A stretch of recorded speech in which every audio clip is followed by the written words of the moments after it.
I forgot to turn it not on Hades.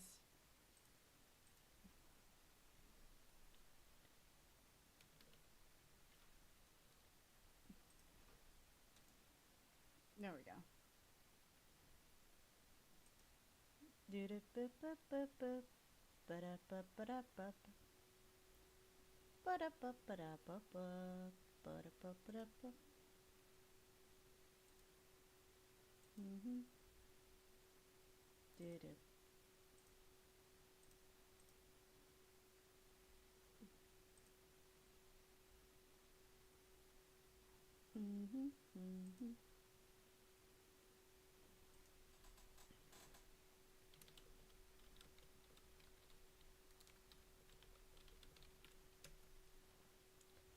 All right. How's everybody doing today? Let's see.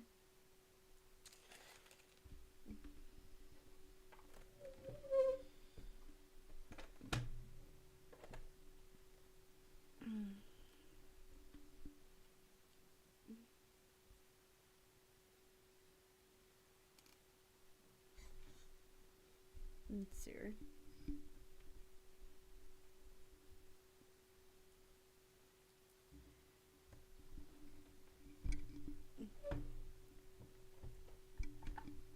I don't know how I'm gonna position this right now, but I'm doing my best. Let's see here. Let's see.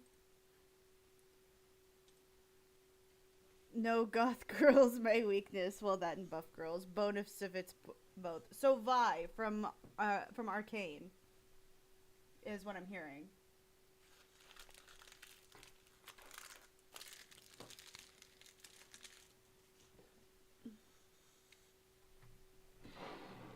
Ah, shit. Oh, there we go. Vi from Arcane is exactly what I'm hearing. Yes. Say it proud, man. Say it proud.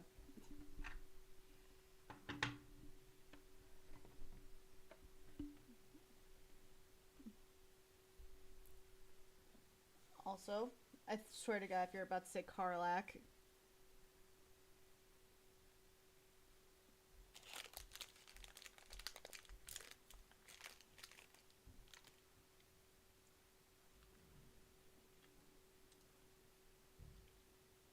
Hello, Lord. I'm good. I'm just waiting for for a few people to get here. And if not, Jinx is valid. As you can see, I've already done like a little sketch traditionally, and I'll probably be working on this like as a template. I definitely need to adjust some things.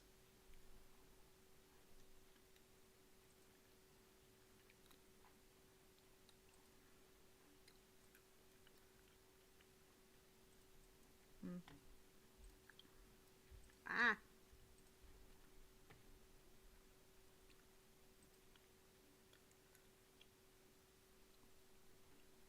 Karlak his wife. I knew it! You simp!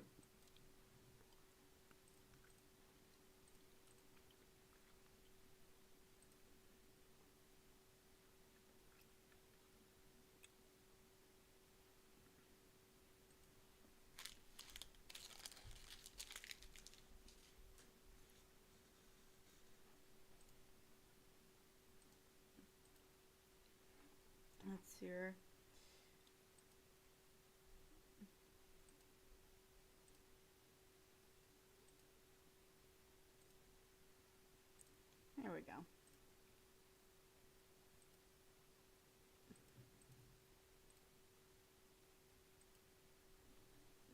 I know I already have like a pretty decent sketch and line work as far as the what I did with the inking and the sketching. But if I want to get this right, I'm gonna need to do something a little different with the. I'm gonna have to get this different. Let's pull up the inspirations. Let's see here.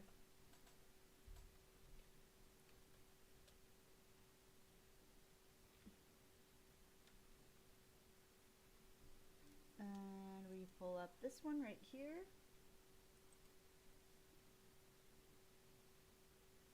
Specifically, I think there is an artwork. I think this is based off of concept art from way back for X-Men Evolution. Let's see here. Copy image. There we go.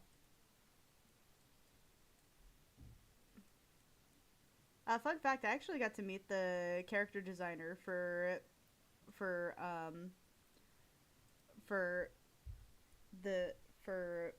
X-Men Evolution.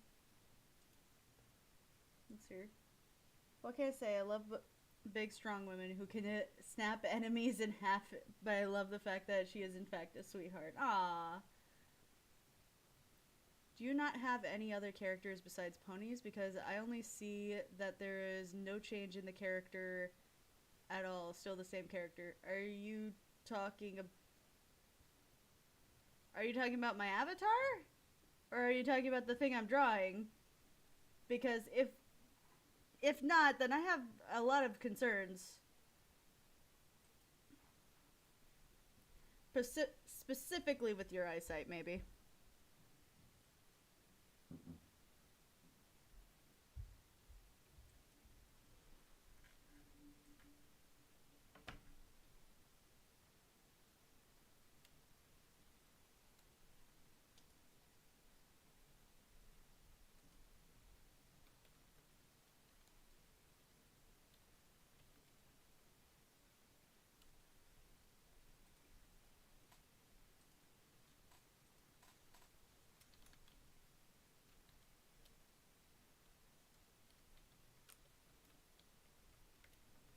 Where's that? Oh, right there.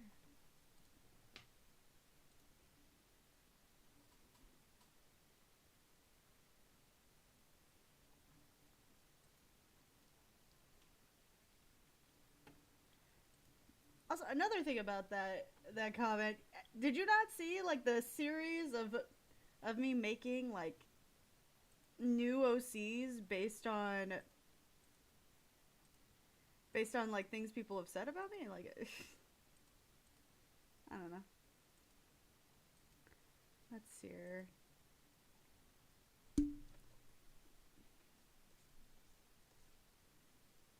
Okay, let's get some.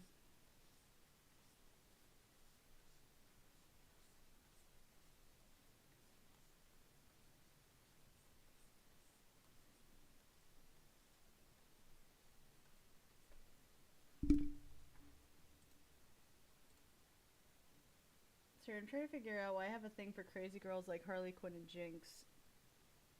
Like, I know I don't want to date lunatics. It's because the crazy is appealing because they're obsessed with you. It's not necessarily that you want them to actually physically hurt people in your name, because that's what an insane person would do.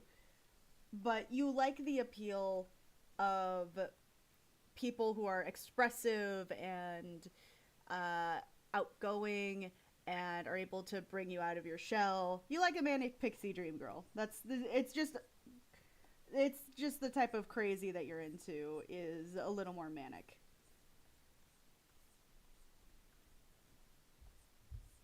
Or at least that's what I think.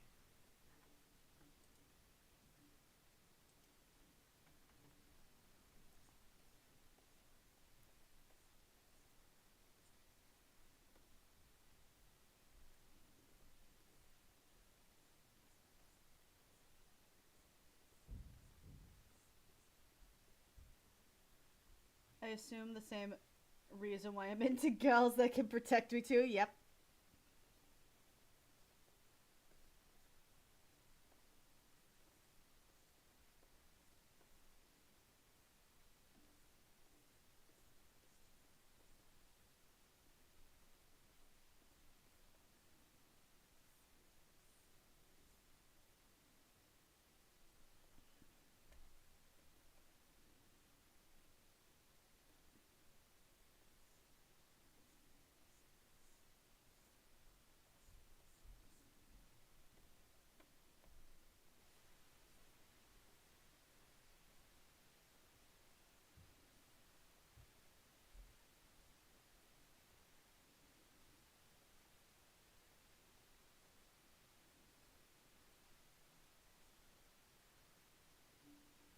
I'm assuming manic crazy is good thing.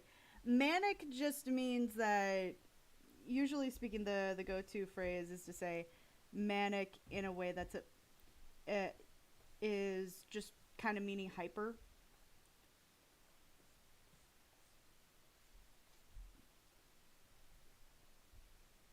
Not necessarily a terrible thing. There is such thing, like anything, as too much.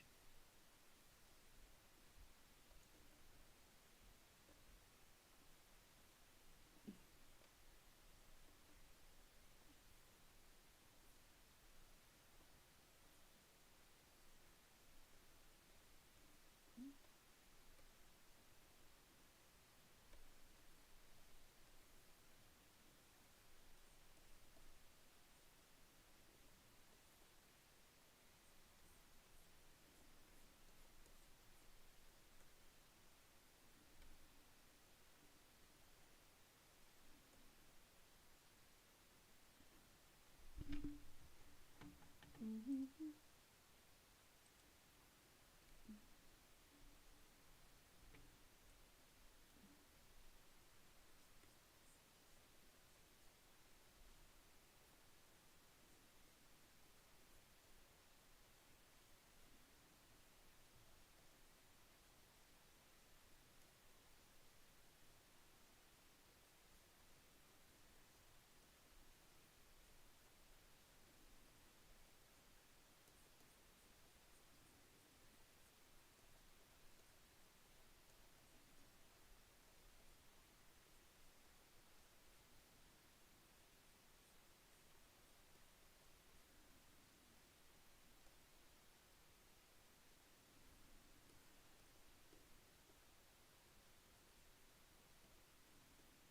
Let's see here. Trying to like periodically look at the chat while I'm drawing. I should probably also turn on some music. Like a little bit of music at least.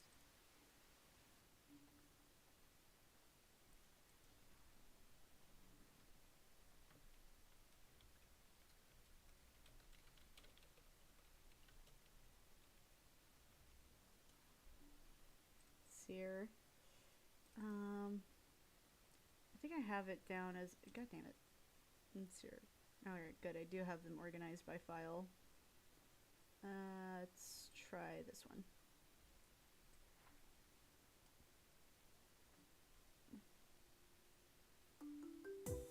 God damn it! I need to change this song.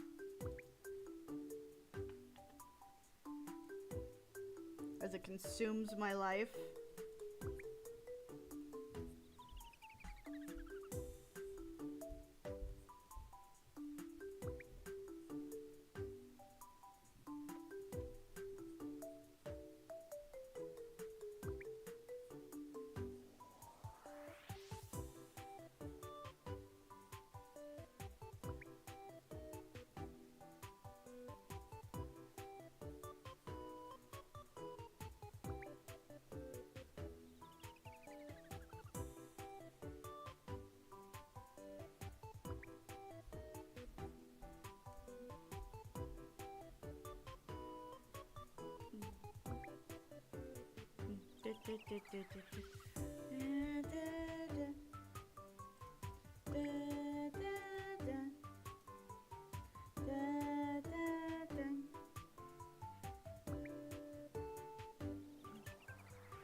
Taku-taku-maru, taku-taku-maru, taku-taku-maru, ayo. Taku-maru. It's taku-maru. It is taku-maru. It is taku-maru. It's taku-maru, taku-maru, taku-maru. Taku-maru, taku-maru, taku-maru, taku-maru, taku-maru. Taku-maru.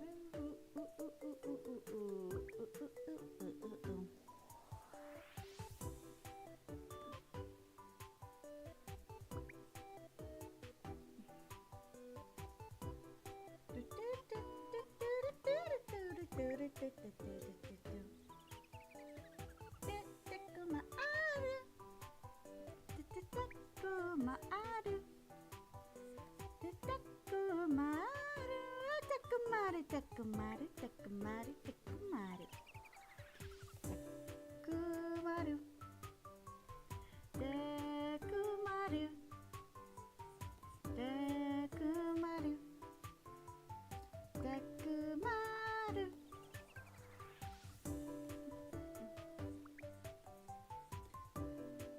You look very cool. Thank you.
Keep up the good work on your art and YouTube. Thank you.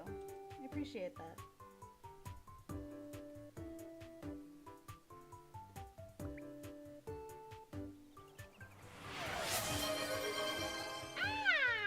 Thank you.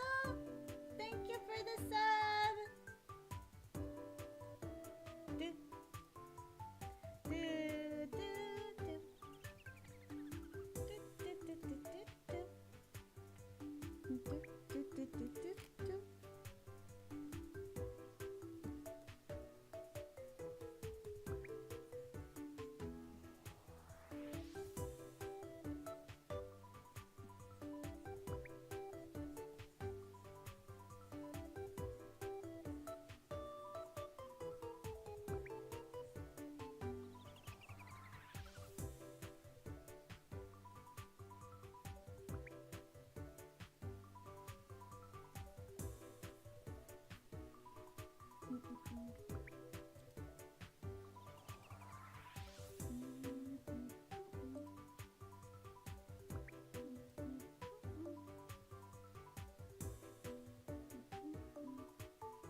big stretch. Oh god. Did you see my previous question from? Oh, let me. All right. Why don't I want someone, a girl that I like to actually kill someone, but but I'm attracted to. Again, like I said before, it's the manic. It's kind of a manic pixie dream girl thing, except like in the same vein as like a yandere, right? Because like yandere is, they have like the appeal because they're like, oh, I want you, like somebody wants you, and the feeling of somebody wanting you is very important because it makes you feel like that person is gonna leave when so many others probably have already. Or another thing is that, you know, you just kind of like the aesthetic. It's a mixture of that manic pixie dream girl, but like with a bad girl type feeling to it, you know? I'm pretty sure I answered this already.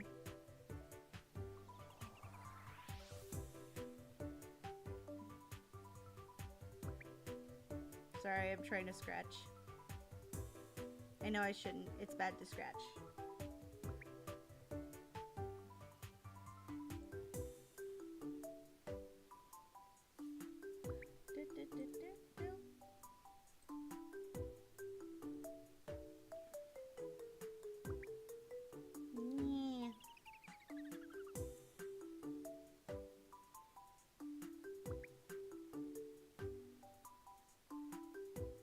I'll take a shower after this. I'm kind of a mess right now. Sir, what do you like to do in your free time? Let's hear. What do I like to do in my free time? A lot of it is this.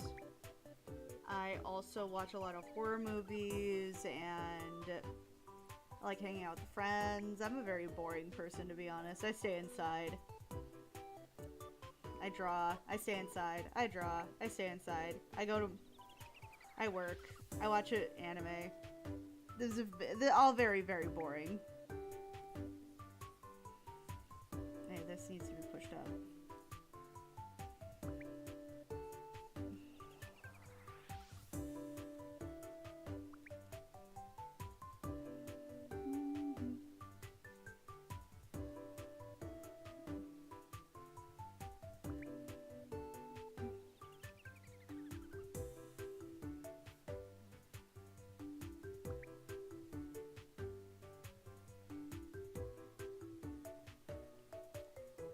And why are you happy today? Well, I think you should be happy every day, but why are you very happy today specifically? I think you're cool. Thank you. What's your favorite scary movie? Or oh, okay, hold on. Let me go up. What is your favorite manic character that you would want to fuck? Oh. Hold on, let me pull up my cartoon crushes again real fast. Because I got a few of them.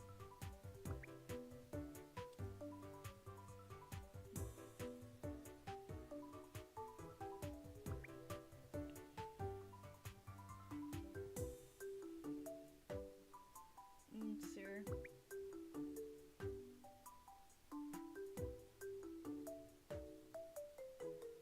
There it is. Found it.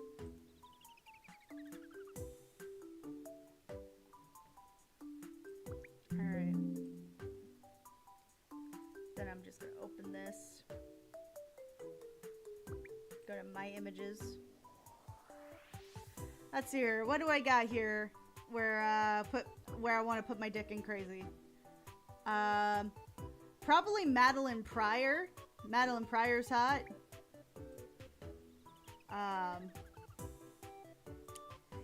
Let's see here. Revy, if you know, you know.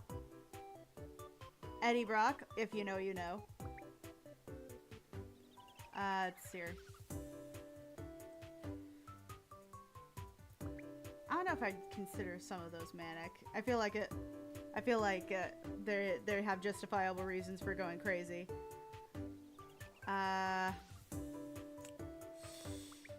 Probably Mia. Yeah, definitely Mia. Definitely Mia. I find Mia herself annoying, but I love her character design. Let's see. Let's see. What's your favorite scary movie? Ghost face in the corner. Let's see. I think my favorite scary movie is Society. I don't even know why it took so long to say that. It is my favorite horror movie. Period. Like, period. It's my favorite horror movie. It's gory, psychological, but it's like really interesting and it's creative. And it's like actually kind of like, you know, the whole like thing nowadays where it's like really popular to say we live in a society because of Joker. Let's be real for a second. Society did it first and they did it better.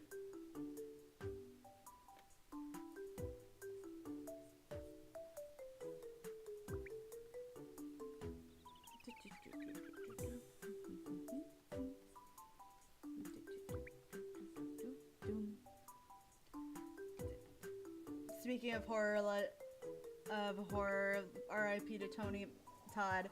I'm not gonna lie, I was really torn up about it. I was in bed and going like, I never want to get up again.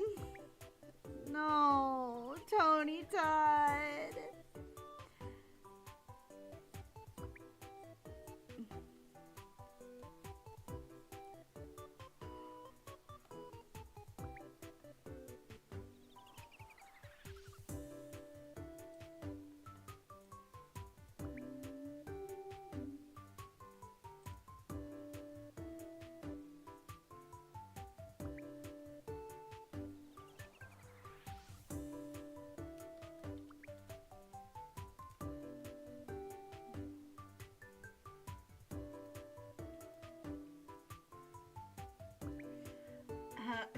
I would love to see more of the videos from your crushes list on your YouTube. I decided not to submit the rest of them for a few reasons. One, that none of them were particularly popular.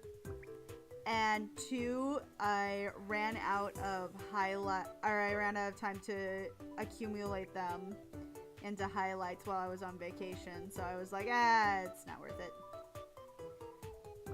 I won't lose sleep over it.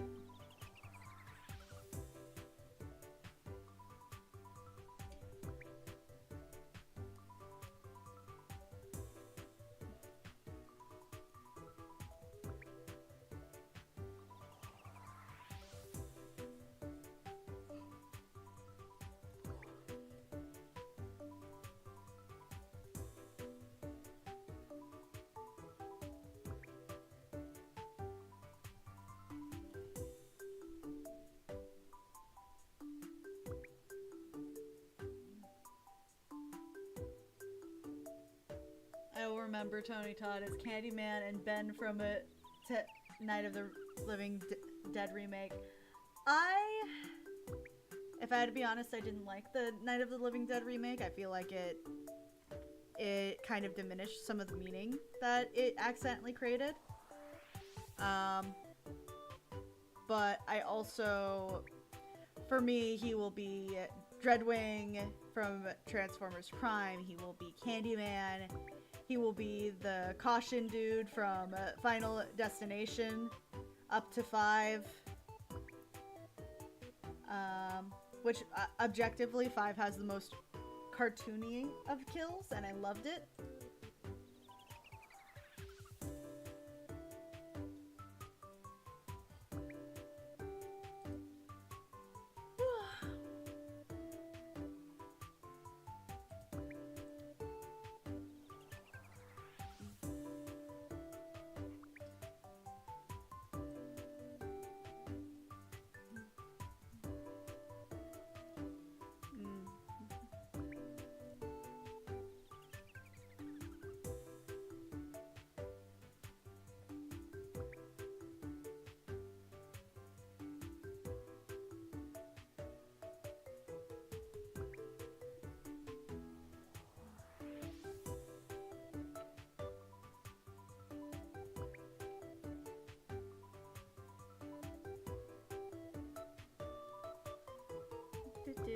Do, do, do, do.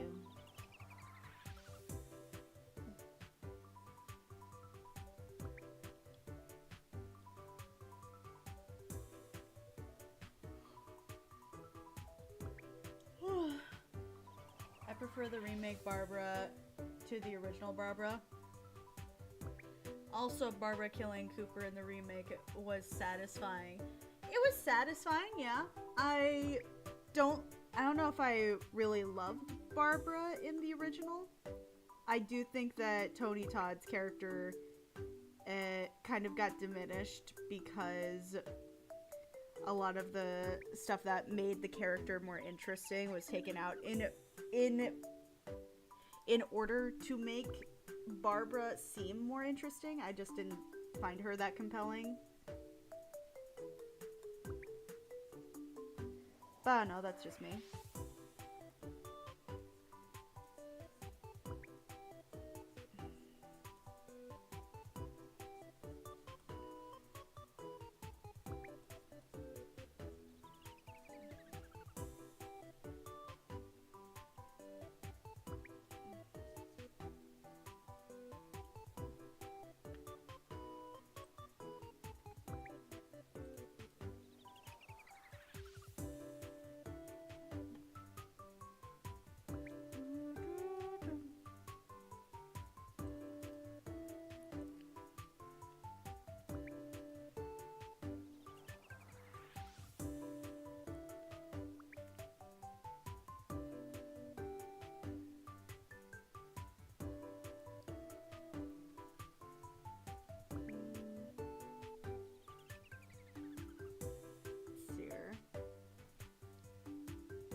Oh, I like the brush on this one.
Do you know any good movies that have effects done by the great Tom Savini? Ooh.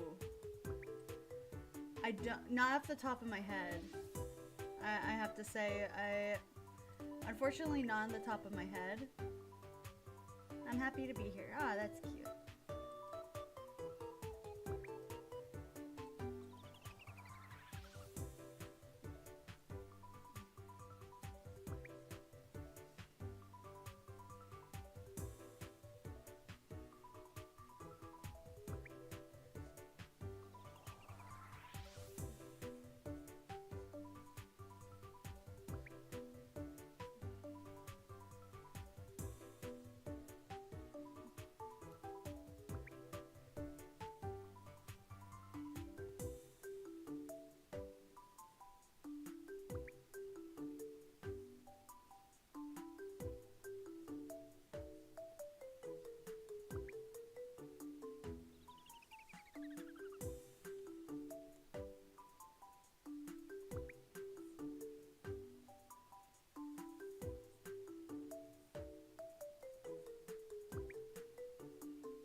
sketch is coming out nice so far. Thank you.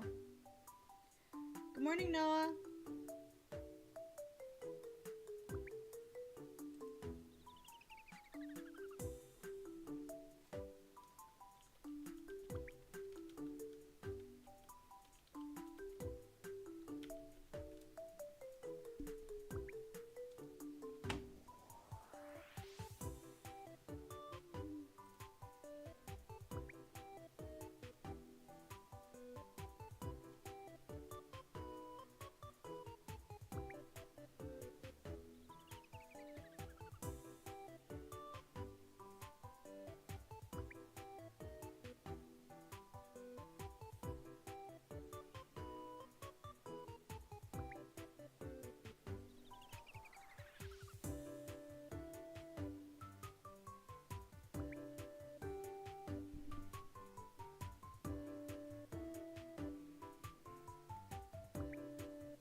I actually did draw this character once in a different piece, but it was closer to the style that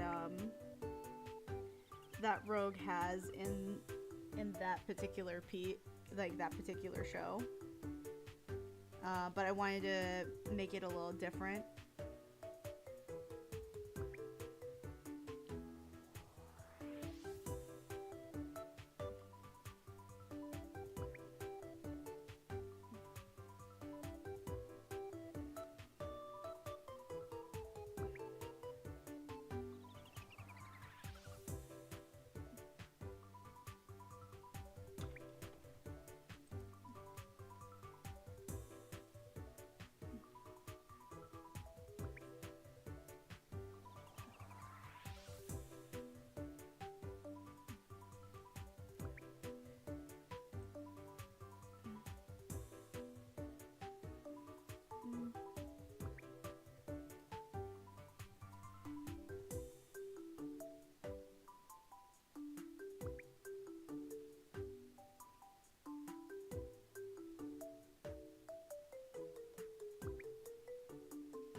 have a good day.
I need to find some different music, damn.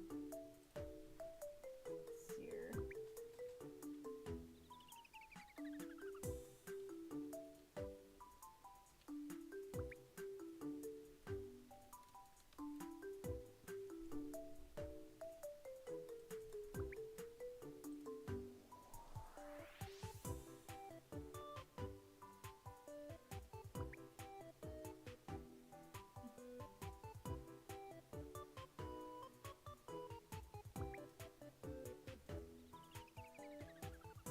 If you want the perfect tool to help you... Yeah.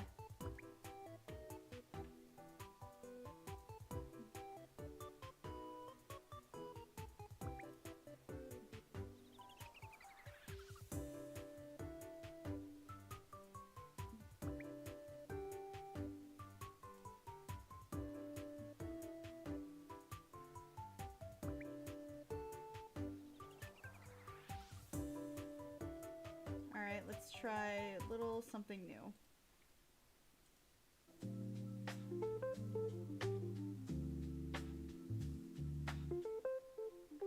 There will be commercials because I cannot seem to afford to be able to plan ahead properly. Alright, there we go.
Have you been feeling sad most of the time, losing interest in things you once cared about? You may be experiencing these and other symptoms.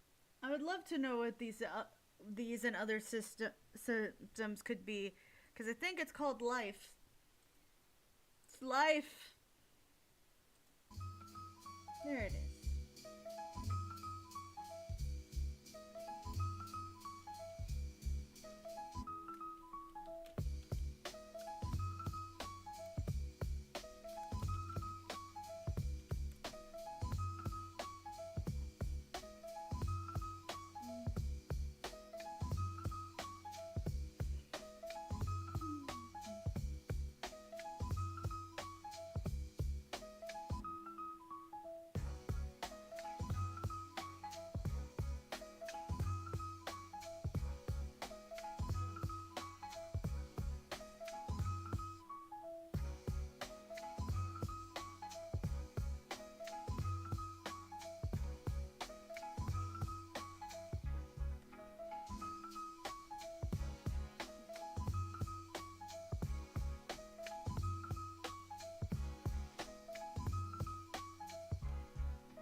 Alright, question, guys.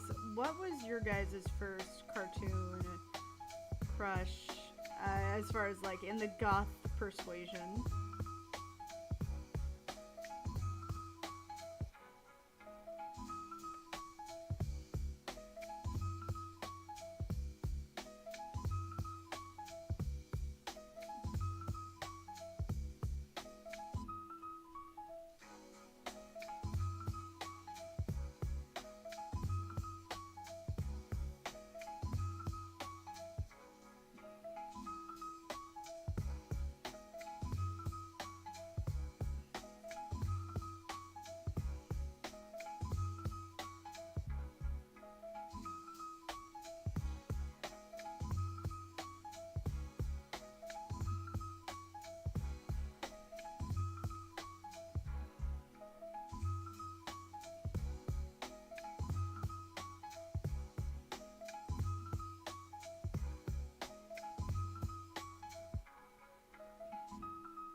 Yeah, that was a question for the viewers. What was your favorite goth girl?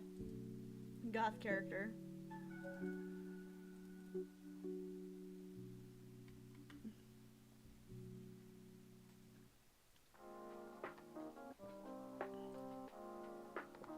No. My program glitched out. No, I didn't save! I didn't save!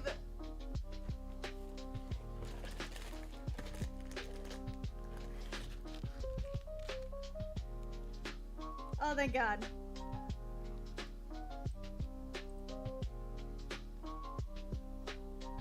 And really quickly save.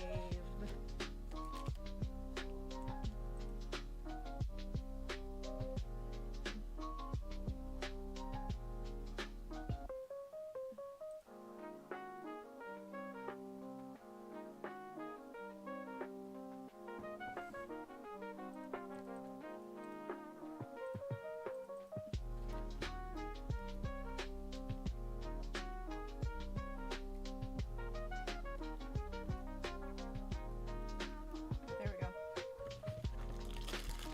And I'm gonna take a good snack.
Time to close up more holes.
from My Sims, one of the notable characters was named Violet Nightshade. Nice.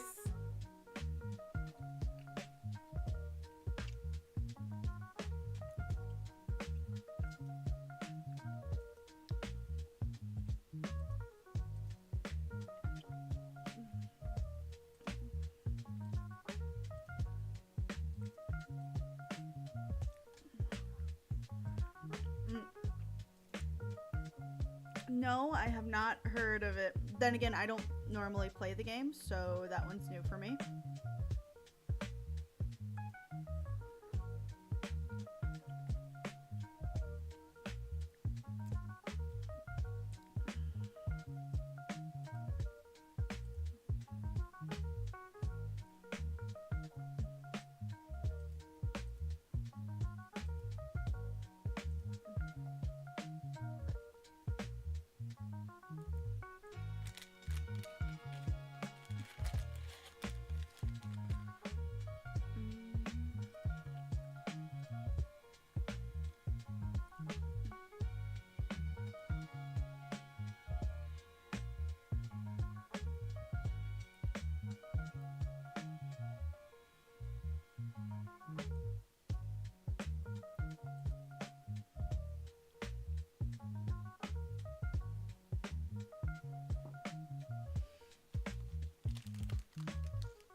Oh, that's kind of nice.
in the game, she has a complete opposite sister who's always cheery and friendly, but Violet will do care and protect her. Aww, that's nice.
Hey y'all. Greeting.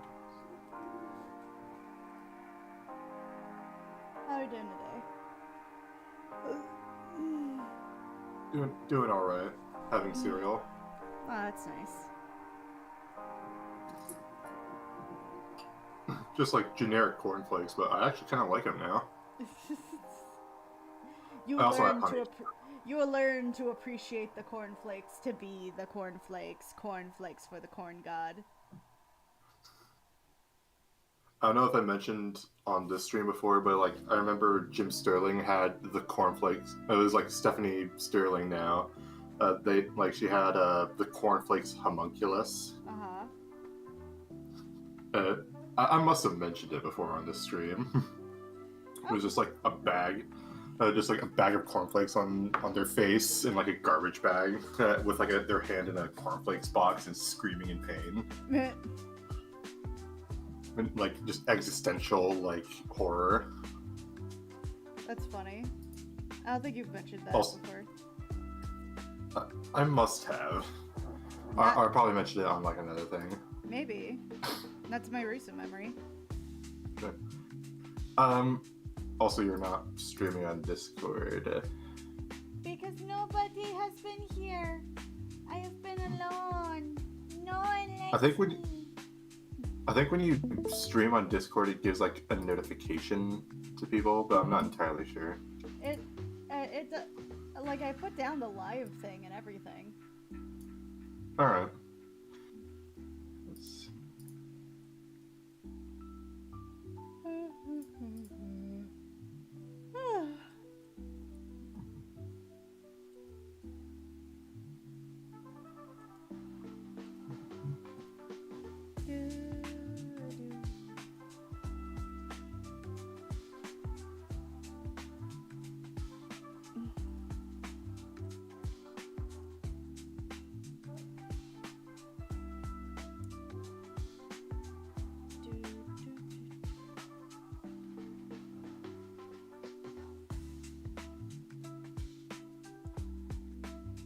Just chilling out.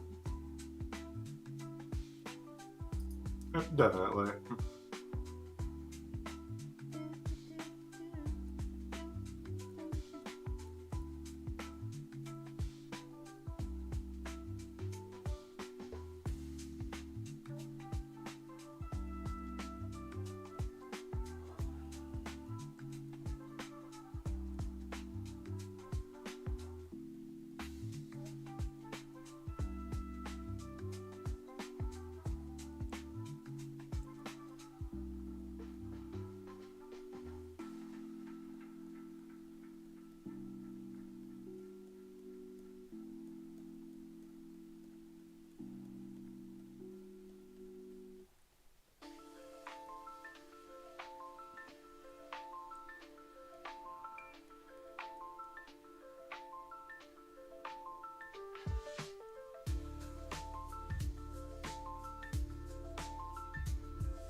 Yum. Yum, yum, yum, yum. I'm currently yamming. However, like it's not really polite to yam in someone's mic.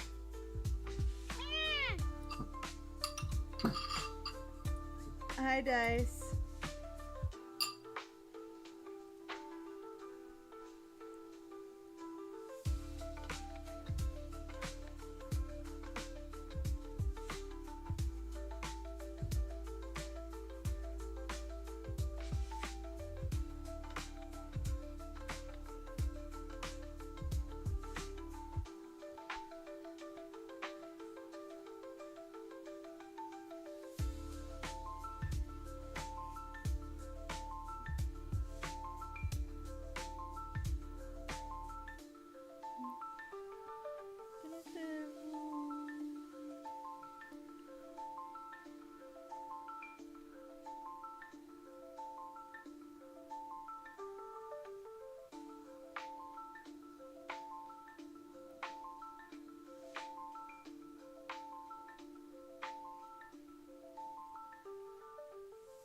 The colors all around. The colors feel right.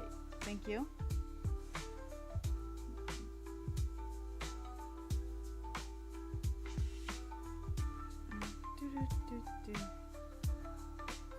Alright, I finished my cereal, so now I can actually talk. Yay!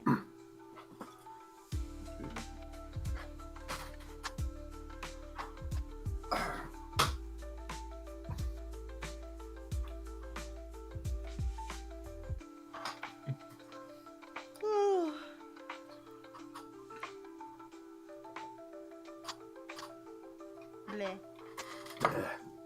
So so like tonight, my friends and I are gonna watch the Fallout TV show. Oh, that's cool. I think I saw that notification. Yeah, you're invited as well, but like if you have other things to do, that's all right.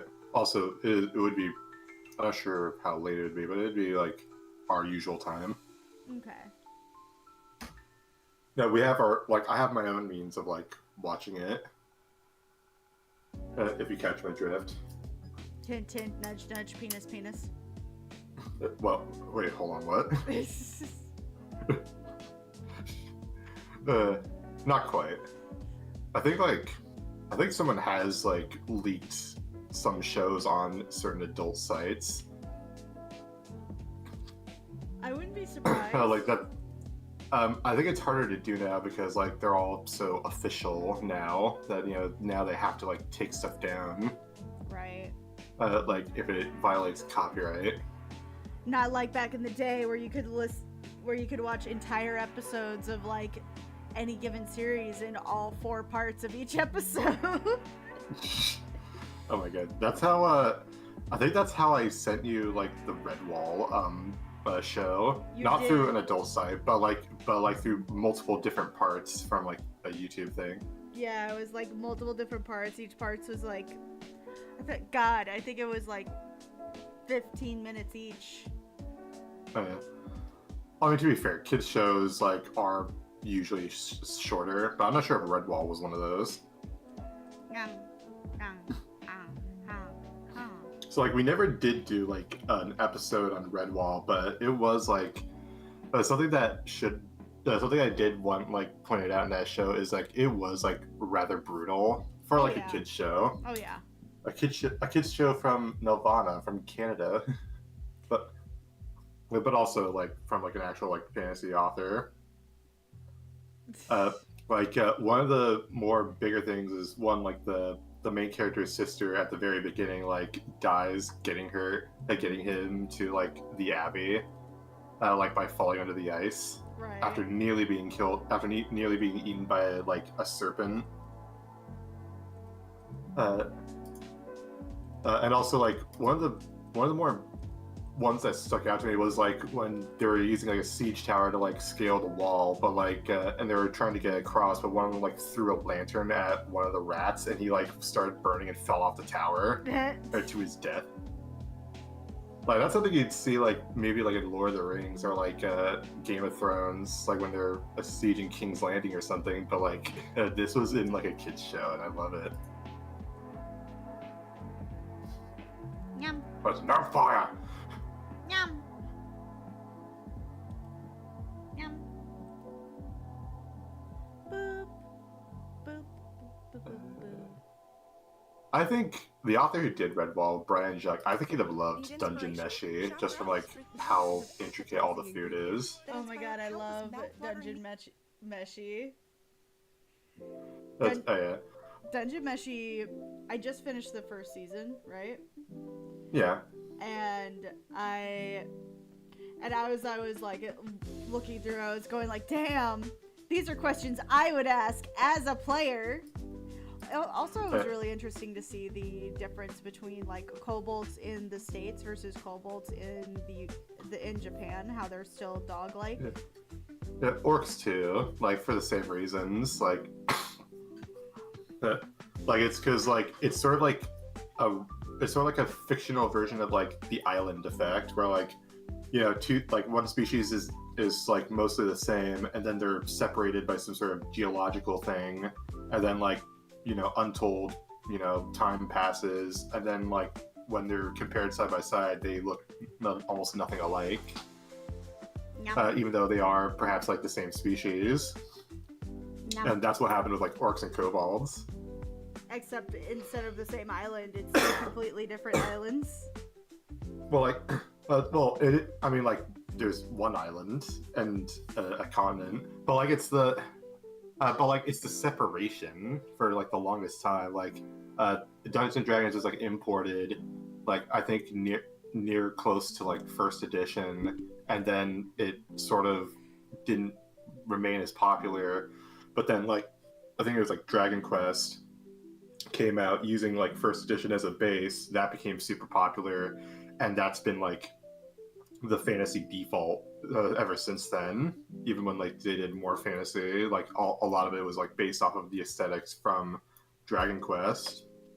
So like orcs remained sort of pig-like, and the kobolds were not dragon people, but like more dog people. Ironically enough, I played this Diablo clone as a kid called Fate. Right. No relation. But like it's the, but like that also had like dog. It had the green skin like orcs, but it had dog kobolds. Like it had like a mishmash of a lot of like Dungeons and Dragons stuff, because like it was like a, it was like a rip off of Diablo. Yeah. but like in 3D, and also like, you know, more kitty sort of thing. Right. But you know, it was like, you know, kids' first Diablo. For kids' first generational Diablo. Yeah, like it's the. I think also like they had a free demo of it like in the computer that I had, like because like I didn't have internet or anything on that. But yeah, like they had. So I actually first saw kobolds being like as dog people before anything else. Right.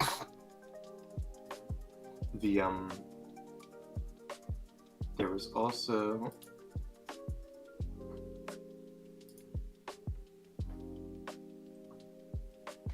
Kiss lips. seems like it. You can't really hear it. I know it doesn't show up on the Discord call, but I'm playing some like really lo-fi jazz that will probably get copyrighted eventually. I thought isn't it royalty free? I try to find a royalty free, but you know, sometimes they say it's royalty free, and then like a few days later it'll be like, hey, you got copyright strike rated by this artist, and I'm like, that's not an artist, that is a bank account number from Germany. Like just like the name, or It'll be like the name, or like it'll be like some bogus claim, but if you try to combat it too much, they'll basically go like, you're lying, you're a liar, we're not gonna let you lie. But that's like see you in court, pretty much. Pretty much.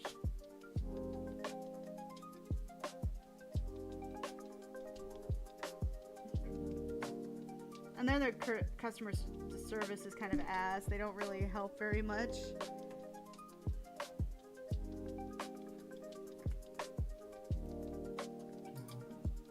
Which on one hand, I'd like to be like, oh, it sucks. It just sucks because it sucks. It's a really popular fucking application and website.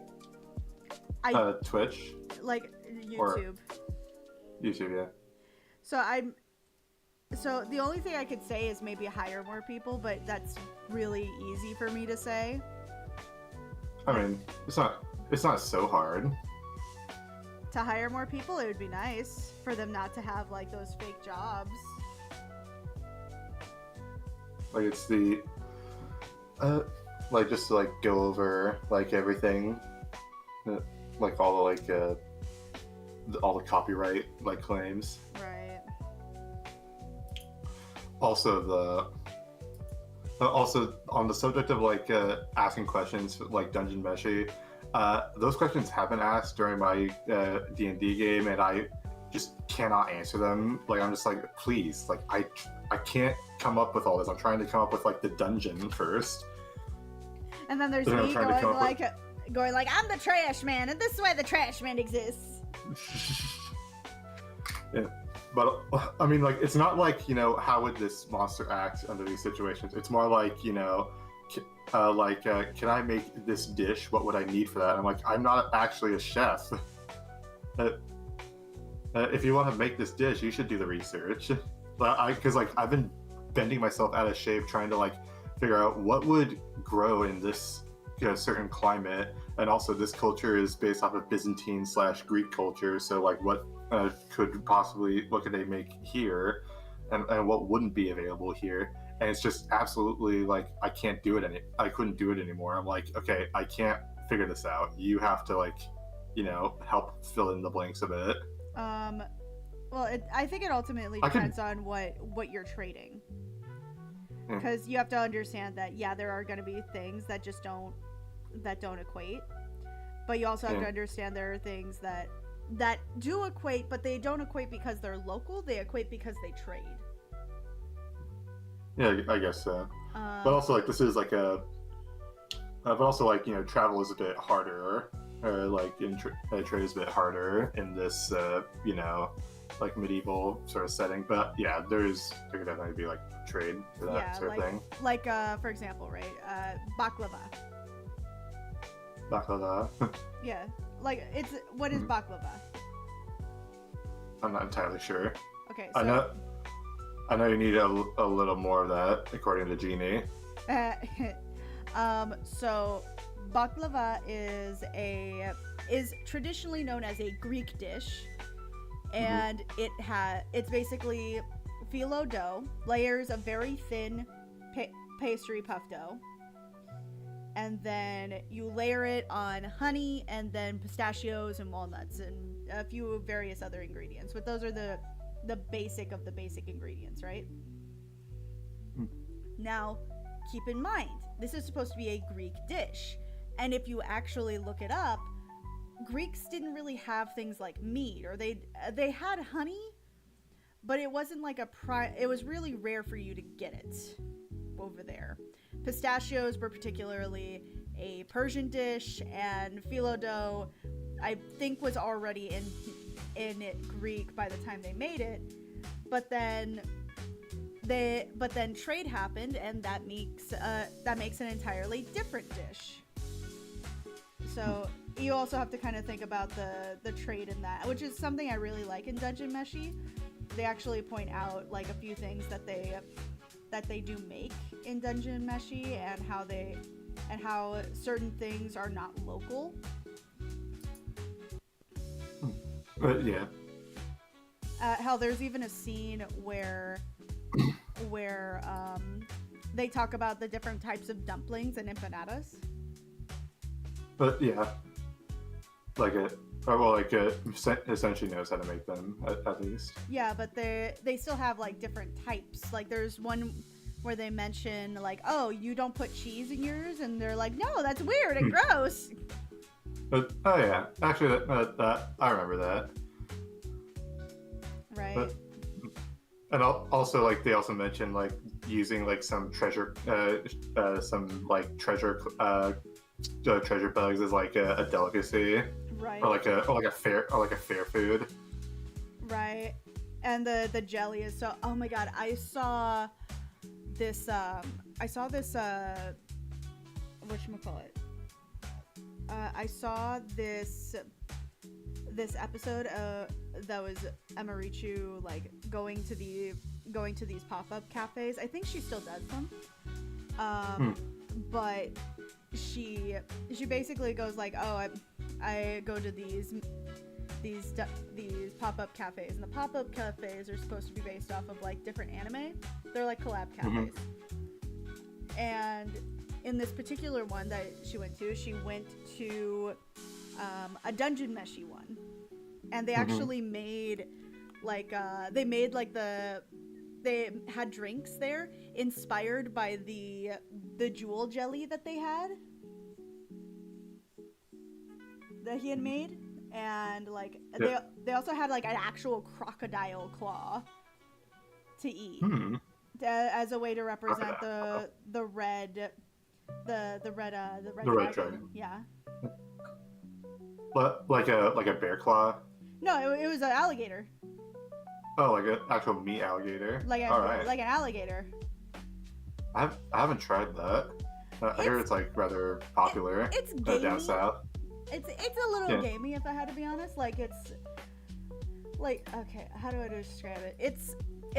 Because it's a hand. You basically like have to think about it like you eat a hand instead of like eating a chicken bone. I haven't eaten many hands, I'll be honest. Well, like imagine a chicken bone. Like imagine like eating a chicken wing. Hmm. It's the same concept. Yeah, so you have to sort of like either like cut around it or like just pick it up and eat it. Yeah, and then like you have to be careful when you pick it up and eat it because then you have like a bunch of the bones in there. Yeah, It's the same concept but with a hand. pretty much. Yeah. Which I had technically, like some. sorry, go ahead.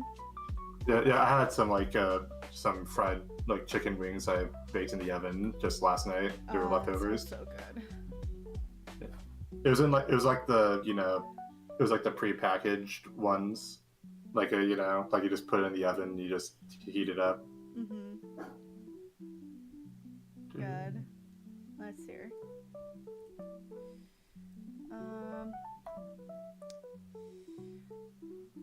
I do really like when I make the eyelashes a different color, like the same color as the irises.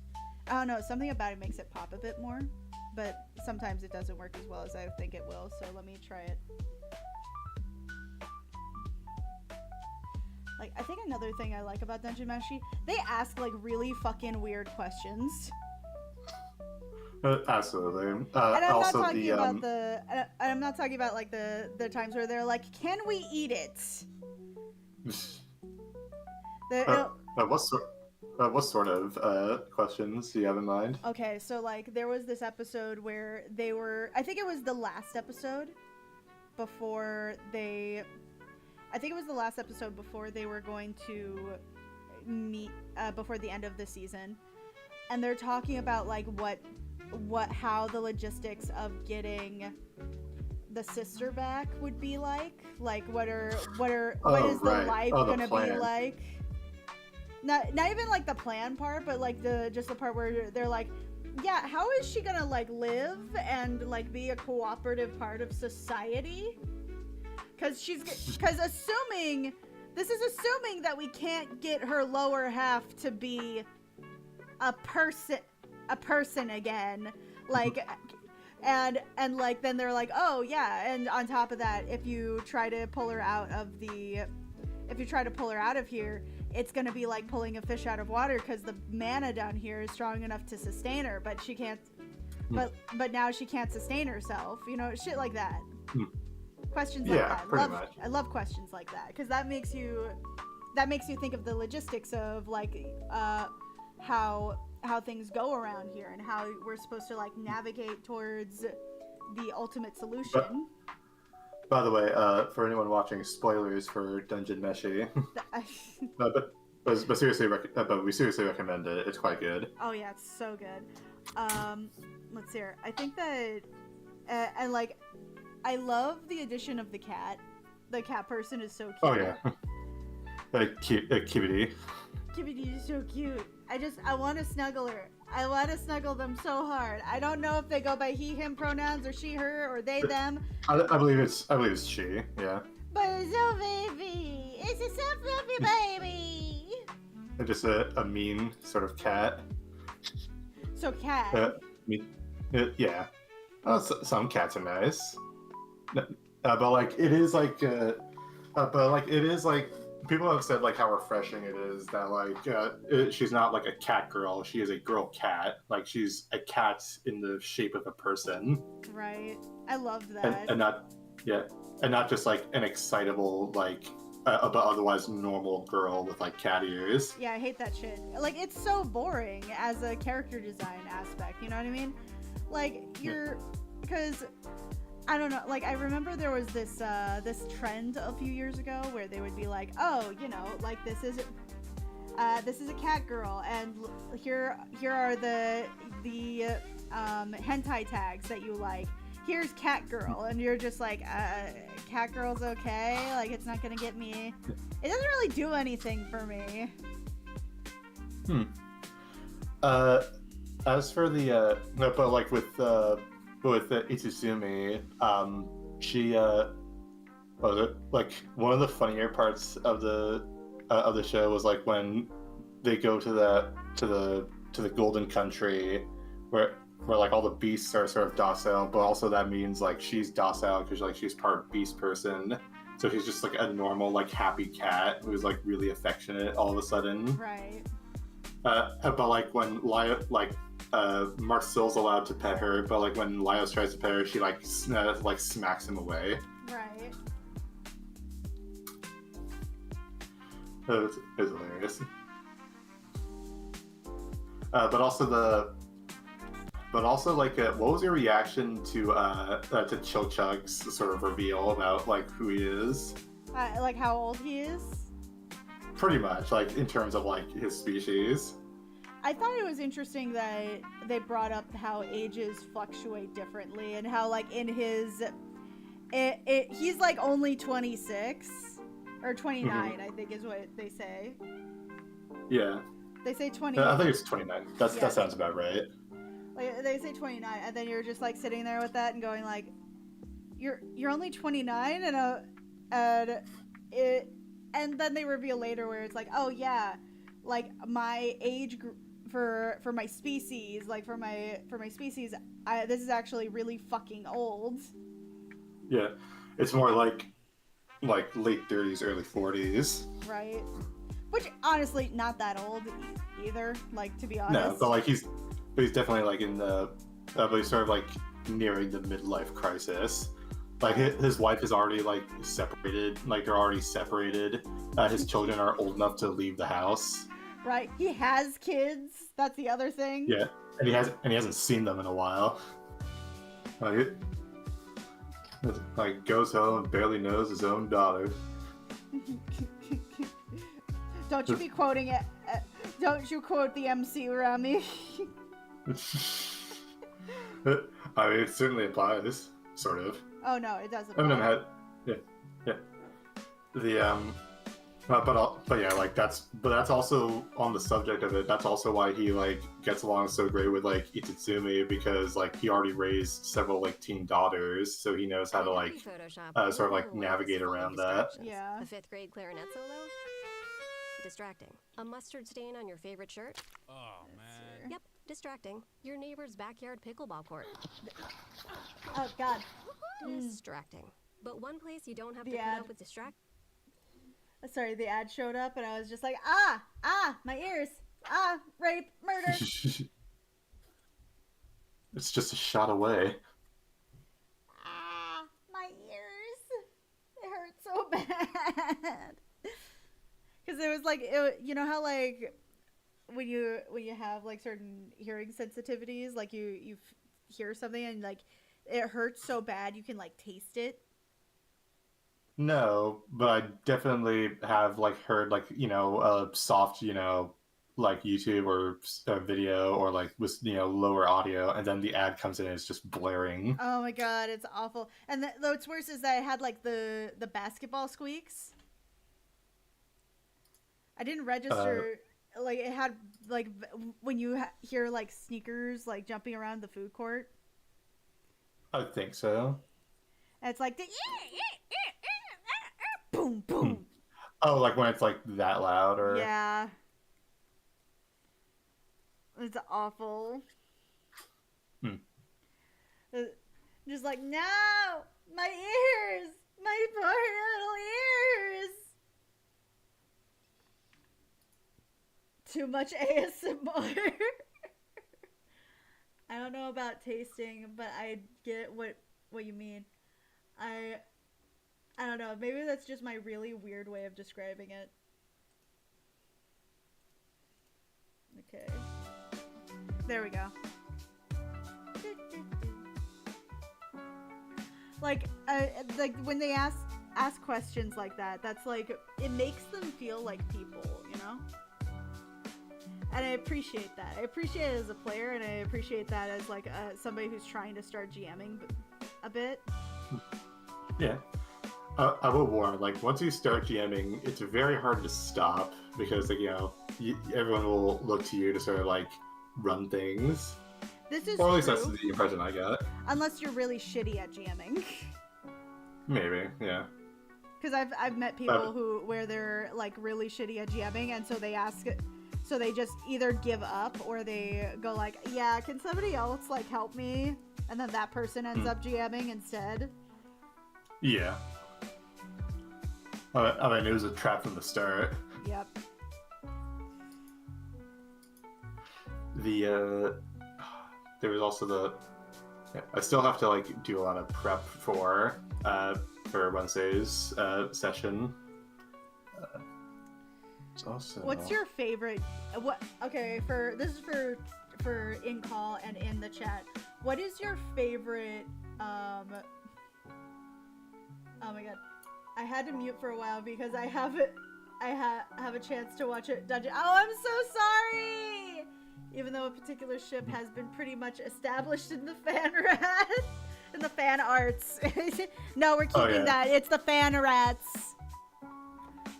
That's what we will call fan artists. We'll call them fan rats. Oh god.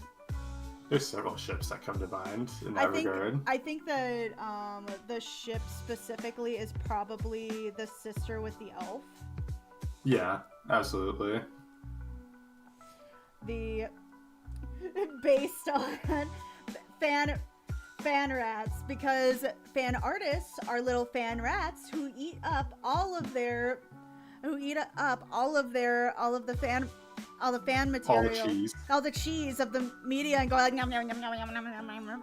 Oh my god. Oh god.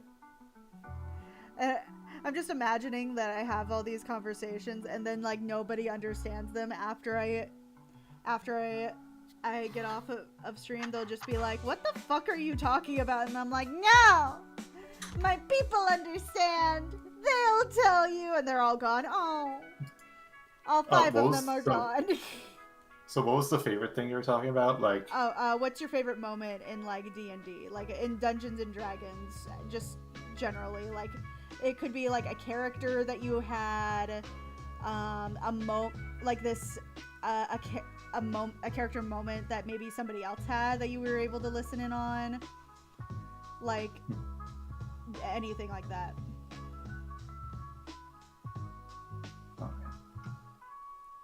I'll let like the chat go first. Well, it's gonna take a while for them to type it up, to be fair. All right. One of my favorite moments, actually, I mean, I have like a couple. I don't have a huge amount, and they're not necessarily D&D exclusive. Well, when I say D&D, I think I mean like the general idea of like the tabletop RPG. I think that I think D&D is kind of, even though it's a specific it's a specific system and game, it's almost been like genericized as a game, because as a statement for shorthand of tabletop RPG. Yeah. In that case, I mean, the Star Wars campaign I did a long time ago in a galaxy far, far away. That one was like pretty. That was like, I think, one among my favorite like campaigns. But like one of the things I ran was like I believe like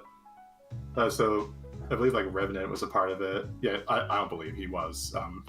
In fact, that's the subject of the story.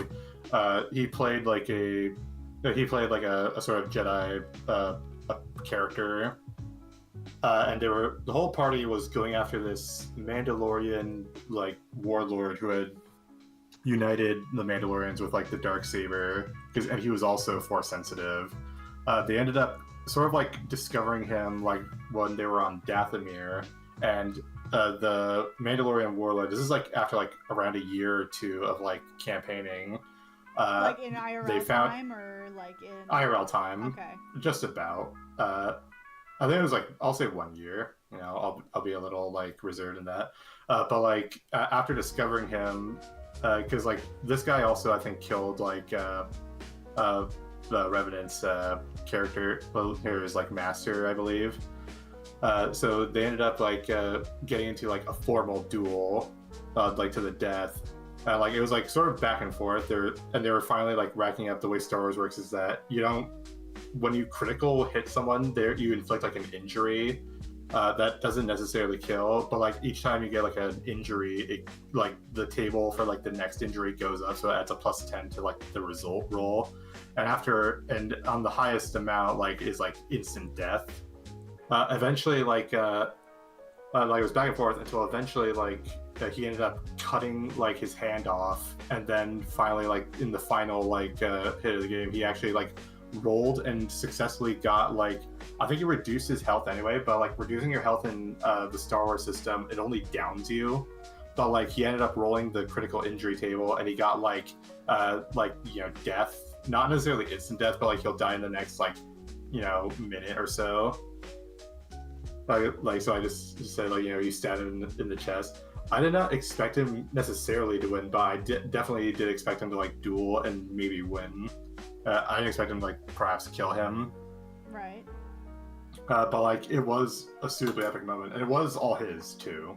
Like he he fought it like fair and square one. In fact, well, the thing is like I might have like accidentally like nerfed the fight because like I neglected to do like certain damages that he should have done, but it was fun either way. Okay. Hey D-Birch. Let's hear. What is my favorite? What is one of my favorites? So the question for the chat is, what's your favorite like Dungeons and Dragons tabletop RPG moment for you? Maybe it was a person at the table. Maybe it was a creative choice by the GM. Technically speaking, I guess this doesn't count, but technically speaking, one of my favorite moments happened in a game called Demio, which is basically a preset game, right? Where the AI it's a AI generated or not AI generated, but it's a randomly generated game sets where you're playing like a rogue, an elf, or it gives you preset characters as well. It's like playing a preset game. And I'm on the stream with Beatrice on Twitch, and and I was already known as the character that would kind of get into shit randomly, like doesn't even try. Like I just like end up doing fucking Leroy Jenkins in every game at something. And yet I never play Barbarian. In this particular case, I was low on health. I was very much like, shit, I'm gonna die. I should probably go into this completely different area that we haven't explored yet, that couldn't possibly have more enemies to, has like level 5 or 4 sorcerers, rat henchmen, and like I think a beholder was in the room, and I was like, motherfucker. I was just like, bitch. And what's worse is that the narrator, who's supposed to be your GM, mocks you when you die. And I died so bad, it felt bad for me. In like the most condescending way possible. It was the funniest shit ever. Wait, this wasn't This is Demio. Demio. Yeah, I highly recommend the game. It's a randomly generated game. It is like D&D, but it's like playing a preset game. Okay. Let's see. If I had to pick a different one, I was playing a half orc who was raised as a bookkeeper for the library, so very creatively generated as a name. Oh yeah, I think I remember like you doing like like a rundown on her character, Yeah. like for one video. Yeah, I did. And her and like the other person there was Ludus, and Ludus was trying to get them to understand, like, hey, you know, this shit is happening here now and we need to get this done. And for her, she was just going like, if we do this, if we go focus on this town, there's no way of telling when exactly things are going to get worse unless we go at it from the source. And there was this huge argument. It was so explosive, and like, I don't remember every bit of dialogue we said, but like, it was so explosive, and our adrenaline was going up so high from the situation that our friends were scared that we weren't friends anymore. Oh. That's how intense we were both acting towards the situation. Yeah. I mean, like, there's a whole lot of stories about like character bleed for like some instances. Yeah. But like, I think it was like it was like the I forgot what I was gonna say, but never mind.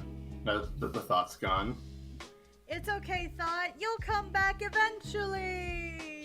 Whee! No, be gone, Thought.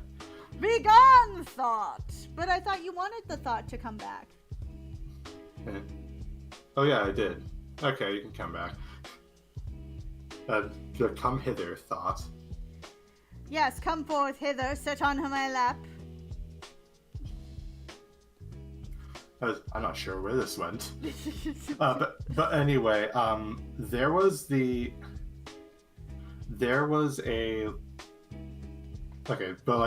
so not necessarily like a moment, but like just the system doing something that I really like. So there is, just for like making characters, I really like Traveler, which is like the sci-fi RPG. Mm-hmm.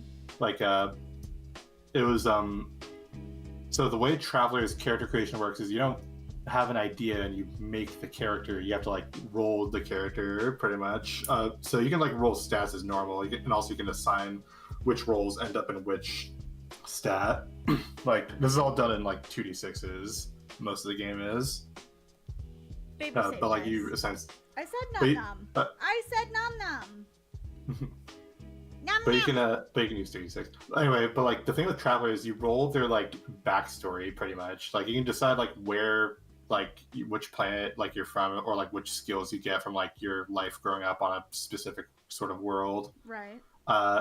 But then like you have to decide like whether your character like goes into education or goes straight into a job, and you roll to see if you actually get that job. And if you don't, if you don't, you could either get drafted into like the Imperial military, or like some other service, or you could just be a drifter and be like a space hobo. But you just like, so you have like, but whatever job you get, if you get it or not, like you get like skills based on like your basic training in that job. You only get it once, and then you have to roll to see what happens to you in that career. So like, say you became a Star Marine, you could like roll, and like depending on that roll, you'll get into like a ground engagement, or maybe that engagement went wrong and like most of your squad died and you had to like leave the service, or you got like made an enemy of like one of the officers and they like drummed you out. Then you have to like find another job. So like maybe you become like a colonist or like a space pirate. And this is all your backstory, by the way. You have to like, you roll your backstory.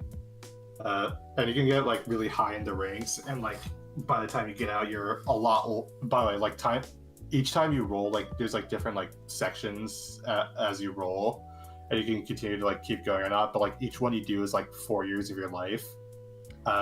So like, what if you keep going into backstory stage more and more, you will be a lot older, but you also have like maybe a higher ranks, which means you're entitled to like more money or like more benefits when you leave. Because like once your backstory is done, you roll your benefits and like what you get out of your careers. Like you get like either more credits. You can only roll 3 times to get like more credits, and it's different for each job. So like if you're a Star Marine, it's entirely likely you can get like a top of the line like laser rifle, but all you have to your name is like maybe 500 credits and like a box of crayons to sustain yourself.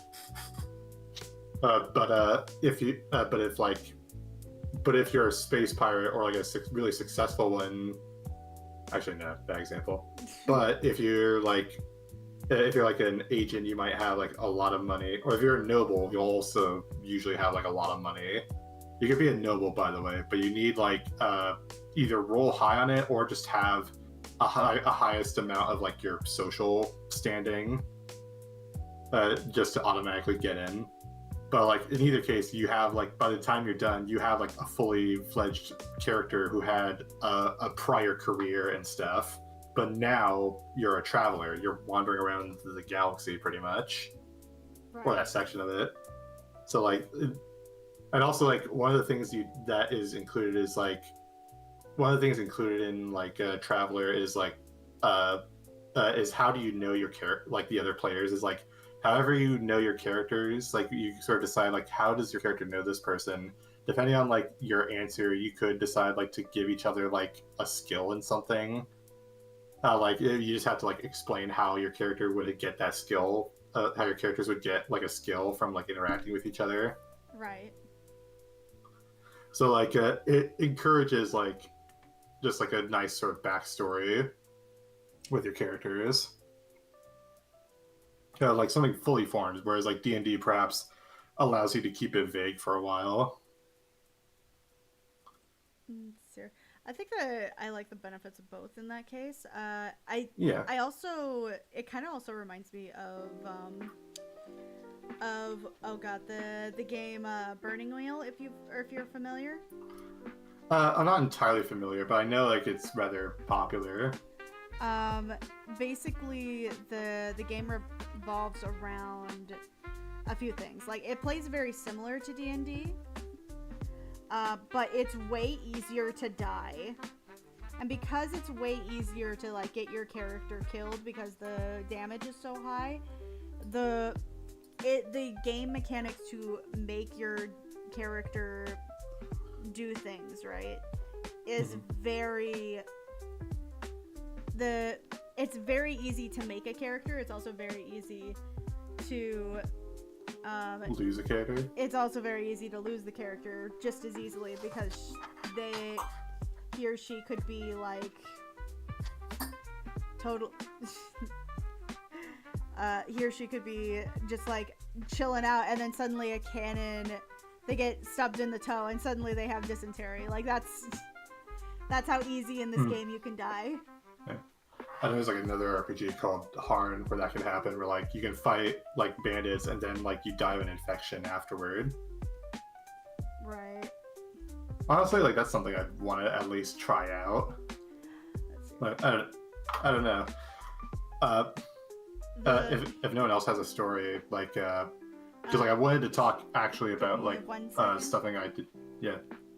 I'm just trying to read the chat, and chat goes like, if I can be honest, this OC looks more like they would fit in the X-Men. I'm gonna assume specifically X-Men Evolution, which is actually the inspiration for this look.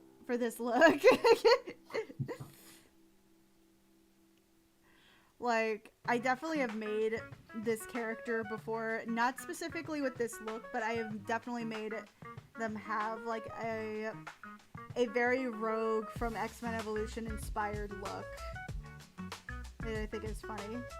Sorry about that. I had to address that real quick.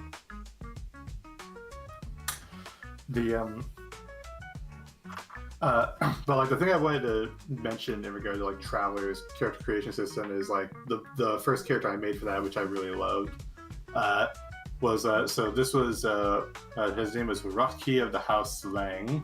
He was a mantis person. There was actually no mantis race in Traveler, by the way, but the game master was like pretty permissive in that regard. Okay. So it was a mantis person, but he came from like a backward like medieval stasis sort of planet. So like they had like castles and knights and whatnot. He was a noble, so like he had spent like most of his first term like just sort of like getting into duels with like with this like one noblewoman who, I don't know, just like a peer of his who had something to prove. So like he ended up getting into duels with her and like winning. I think he did it like multiple times. But then he was betrayed by like some sort of conspiracy that like took his like holdings. So now he had nothing. So he had to leave the noble career. So in a sort of desperation or sort of like resignation, he sort of ended up joining the Imperial Army. His character actually was involved in a war that was being fought with like the other two characters, but he was on like the opposite side. That was a story I like made up though. But like the noble character that like he was in dueling with, he actually the two actually like sort of like fell in love like in a long distance sort of way. So he ended up getting his like lease on life back. So that's how he survived his like noble his army like deployment.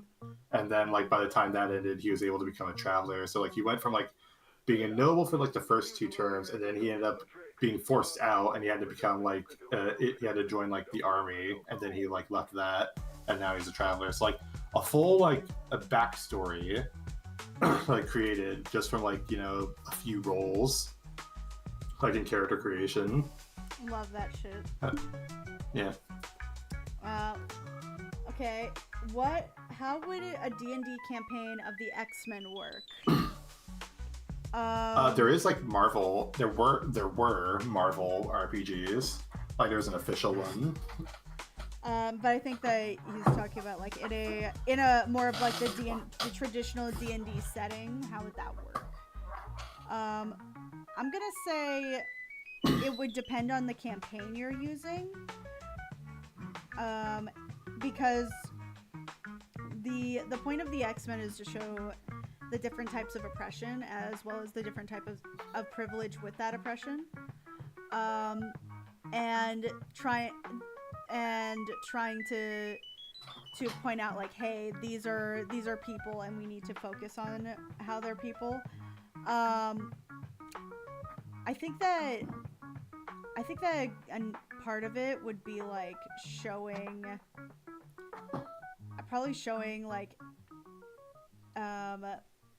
them as tieflings, like some of them being tieflings or some other form of like disregarded race. It also depends on which version of D&D you're using, because they actually got rid of certain species or certain races in D&D, and now they're called species instead, and the system now doesn't really allow for half species anymore. So like you're not a half orc anymore, you're like a human variant or something. I'd have to look at the latest game updates.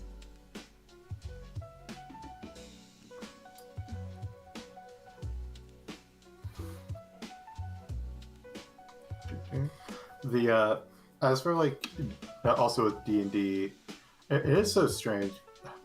It's hard to like think of like, I mean, like X-Men. I feel like X-Men works mostly because of like its relation to like both like the modern real world modern day, and also like because like the thing with like X-Men is that like I don't know quite how to explain it, but like because like the X-Men are human, for lack of a better term. Like they are like, you know, people, and they are like and besides like certain like mutations, they're indistinguishable from humans. Like Most of the time. but also there's some, yeah, but some of them can, and like that's also part of the drama.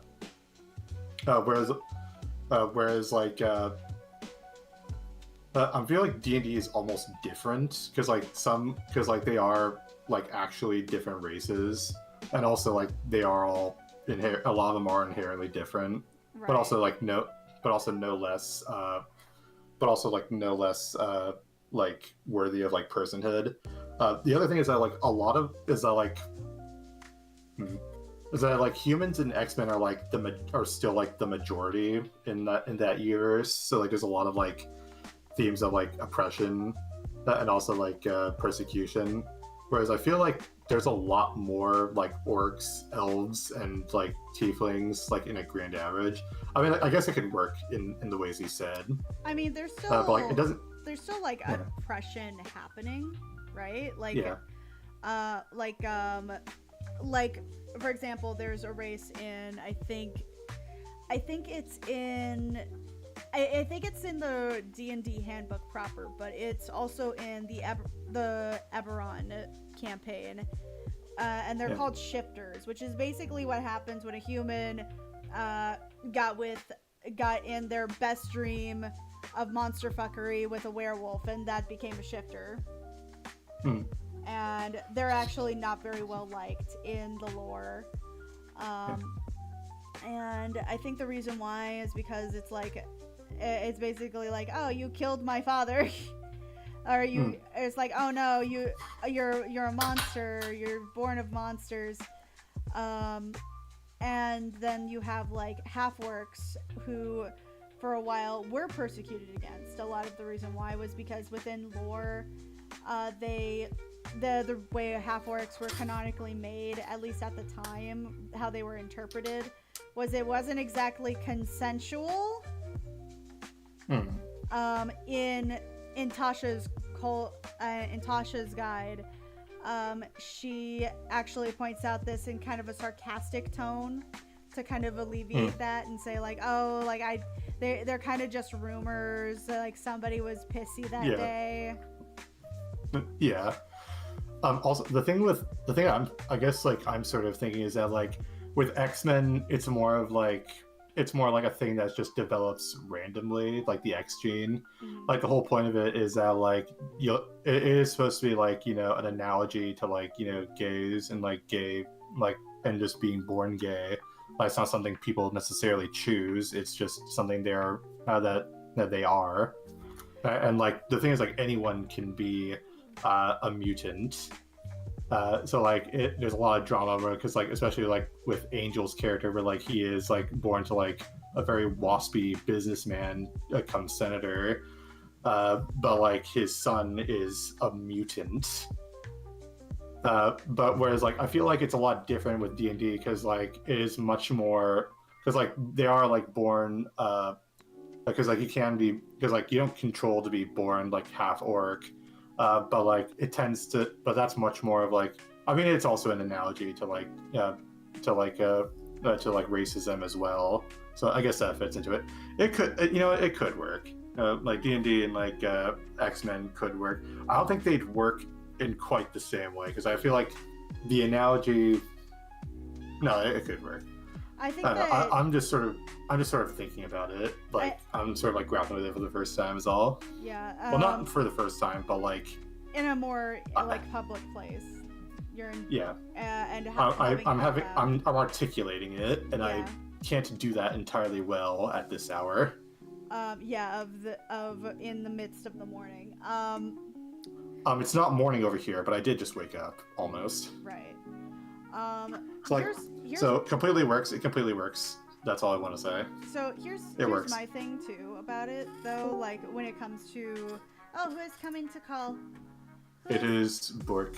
Borky! I believe he is working. Bork, why do you keep coming in for work? Stinky. You're stinky. You're the stinkiest of boys. Anyway, you were saying? I think that when we talk about like X-Men, when it comes to oppression too, you have to understand like who wrote them at the beginning. Yeah.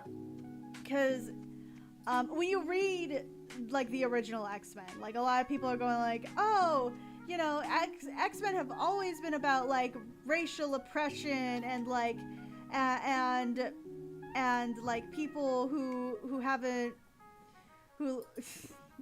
or like people who got the short end of the stick, and you have to kind of go like yes, but also no. Like for example, I'm sure that you're probably one of many people who heard about like Malcolm X and Martin Luther King were the inspirations behind Professor X. But like Professor X and Magneto. Yeah, but and that's based off of something that that Stan Lee had said that was part of their inspiration, which is completely false. Yeah. Stan Lee was a storyteller. He didn't really.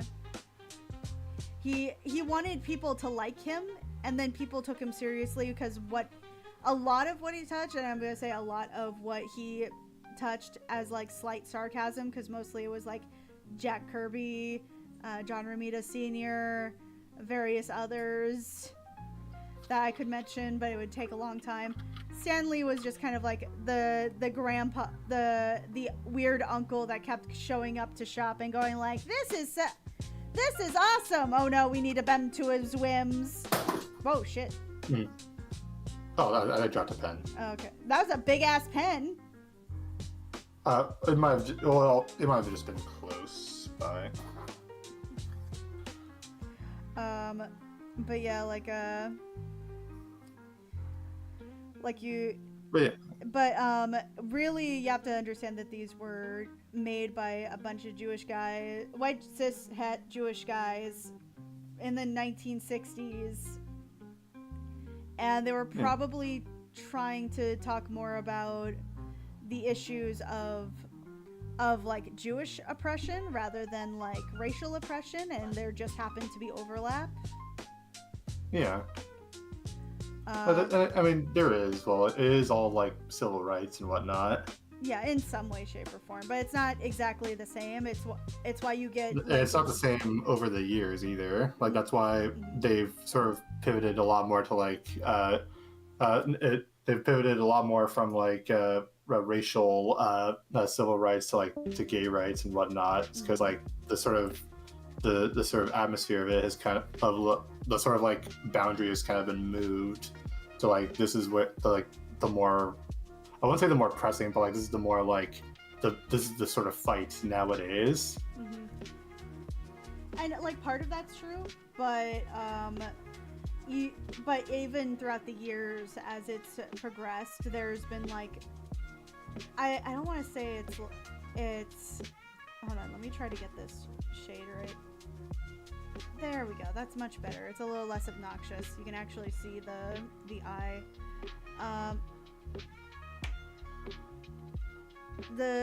With that being said, you then have to make sure to extrapolate who the hell's writing this stuff, because even throughout the years, say from when they originally wrote it to about, let's say, even now, the evolution to get to where we are now to have these conversations in the X-Men is a very different climate, and it's not always set with the best intentions, because let's face it, X-Men comics are kind of hard to get into.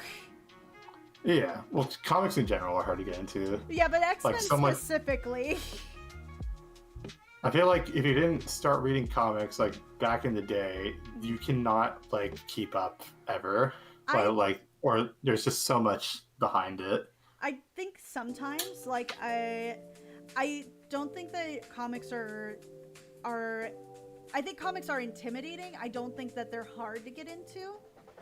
I think it depends on the type of people that you can hang around with, or like what stories specifically you can go to, because if you get like specific stories, then you can research a little backstory, or like somebody is going to say, oh, this happened like 3 issues ago and that changed everything, but now we're here. I think it's much harder if you're like a movie fan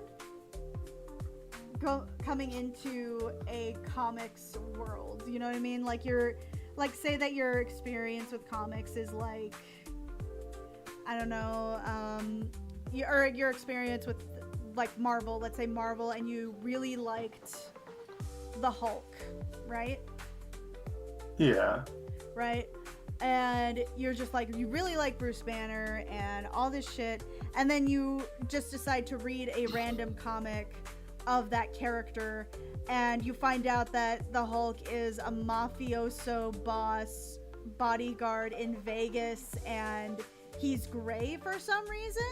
Like, I feel like that's when you get into like, oh, that's hard to get into comics, because the way you got into comics is usually like, oh, you saw a movie of that character and it was really cool, and you want to see more of that character do the things they did in that movie. But then you realize that's like an amalgamation of like 8 other versions. Yeah, pretty much. The like that is also like there is also the issue of like you don't know where to start. Like because like the start of it was like way back when, and they've been like doing several new starts since then. There is also like, but the thing is like the movie thing is movies, especially for Marvel, have their own continuity, and it's also becoming sort of convoluted because it at its heart, I guess it is a comic book in that way. Yeah, which is hilarious to me. Which is why which is why like Phase 2 I feel hasn't been doing super well compared to like Phase 4 I believe it is. Yeah. Just because like there's like the main story arc is sort of done, but there's still like this new story arc that's happening that is not entirely like divorced from like what came before. So like there's just a lot of stuff you have to get into. Like it's like 10 years worth of film you have to like watch in order to like know what's going on in this one. Right. Which is just like comic books, but like it also has that same weakness. Yeah, I think that is kind of both the strength and the weakness of the Marvel universe and how it's developed as far as like the cinematic universe, and something that I don't think Warner Brothers quite understands quite yet. Like they tried to do it in reverse, and I think it's not entirely wrong, but it can't always work the way they think it will. Like, what's a good example of this? Sorry, I'm putting on some lotion right now, and I really need it. So that's why I've just like not drawn anything for a few minutes. Let's see here. Because the easiest thing that I probably got told as like advice to how to get into comics, right? As far as like just reading it, not how to get into the industry. The way to get into comics, reading them, is just to go to the local library, pick up a random one that the cover looks really cool, and then start reading. Like that's literally probably the most accurate way how I got into comics originally. And then I lost interest because nobody else wanted to talk to me about comic books. Oh, that's a shame. But I still continued to read them. I just didn't. Eventually, I just kind of got lost, and like I couldn't really afford to go to the library every day, or I couldn't afford to stop to find a comic book shop. That's really where the issue comes in, because what used to happen is that comic books would be like grocery store pickups, where you're just like, oh, here's a magazine, this is where we're going, and you can pick it up. Nowadays, you gotta find your local comic book shop. Barnes & Noble is probably the easiest way to get it, but I think it was so accurate. The reason why is because my first comic that I ever read that was the Darkest Days arc, or Blackest Night. It was Blackest Night. And it just looked really cool. I liked Green Lantern, like the Green Lantern movie had just come out, don't judge me. And upon reading it, I got to see Wonder Woman as a starship, or a Star Sapphire Lantern. I saw the Atom as an Indigo Lantern. Saw like Lex as an Orange Lantern. I was just like, oh, this shit is hyped. It's the crossover you've always like wanted, right? Or didn't know you want, perhaps. Yeah, and I was so hyped. I was so happy. I was like, yes. Also, anthology books are really fun to get into, but like that like centered a big part of my comics. But my first comic that I was ever given, like I ever owned, is that when you send editor over 30 plus images of comic books over text? I I don't know what I don't know what you're talking about. I don't know what you're talking about. When I was but it wasn't. I was a little younger, or I think I might have been older, or it might have been around the same time. My dad was actually a comic book nerd, right? He had a bunch of comic books that he had to get rid of eventually, but Yeah. but he was on deployment and he picked up a very inappropriate book. I'm gonna point this out. It was a very inappropriate book. It was called Phoenix End Song, and this is why I think that out of all the characters to be like, oh yeah, it's really hard to get into comics, it's definitely the X-Men. Because is this like was it like the finale of the series or no, of the Phoenix arc? This No, is it like wasn't. I imagine it wasn't. no, but like that's not why it was hard to get into. So basically it centers around, like, first of all, I found out that the Phoenix had died. I didn't know that. Huh. Like Jean Grey just died, like, and let's see. Crimson is making Ed's phone explode. What did I do? Hold on, now I'm curious. What did I do? Let me see this. When was this?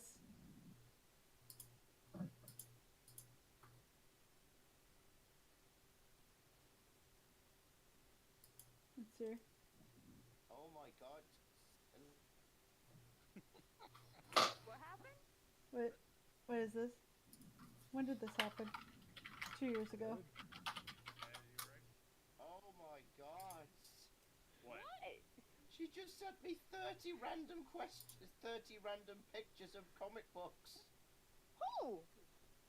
Crimson, and she's still sending them. I do not remember what this was about. Oh my. You know what? It's Crimson. What was? What in the world are you doing? You're making my phone explode. Jesus Christ. Hold stop on. Sending so You're still sending them. It's like Literally, what my the fuck? phone is exploding on Yeah. my desk. Stop. Sorry, I sent it. Okay. I sent them.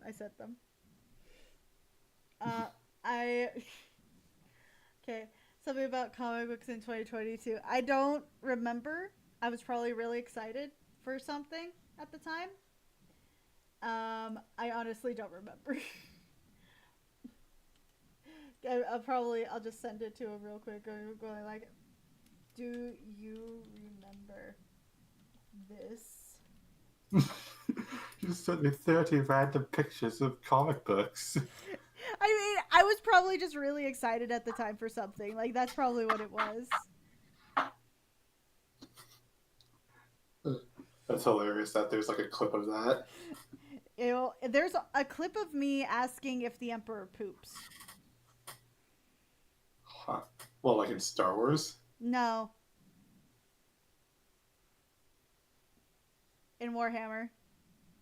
Oh. No, I don't think he does. Apparently there Or is in fact anymore. a fan comic or a fan audio drama about the idea of him pooping. Oh. Somehow that made me rather sick. Like, Hardly ever happens. it's not even like a like, oh, it's a horrible, like, he poops and then like everything comes out. No, it's centered like it's a sewage system, and then like it's people clean it. Huh. Because the idea is that the Emperor is physically part of, like He's a part of the Golden Throne or whatever. yeah, and so therefore he is part of the city, and therefore he's part of the planet, and therefore he poops, and if he poops, that means it's a sewage system. I feel like they must have done it in like a sort of like in almost like informational sort of way. Like, I'd have to like rewatch it. Like, it's so funny. Re-listen. I gotta re-listen to it. Yeah, Perhaps let's change the subject. What's wrong with poop? Hi, Faith. Nothing, but you know. We're talking about poop. We were talking about X-Men, and before that we were talking about Dungeon Meshi. Well, we were talking about Dungeons and Dragons, and then we were talking about Dungeon Meshi. In reverse order. I think like the thing with like RPGs, I think like my most favorite moments were like creating characters or worlds. We're so close to the tier goal! Yay!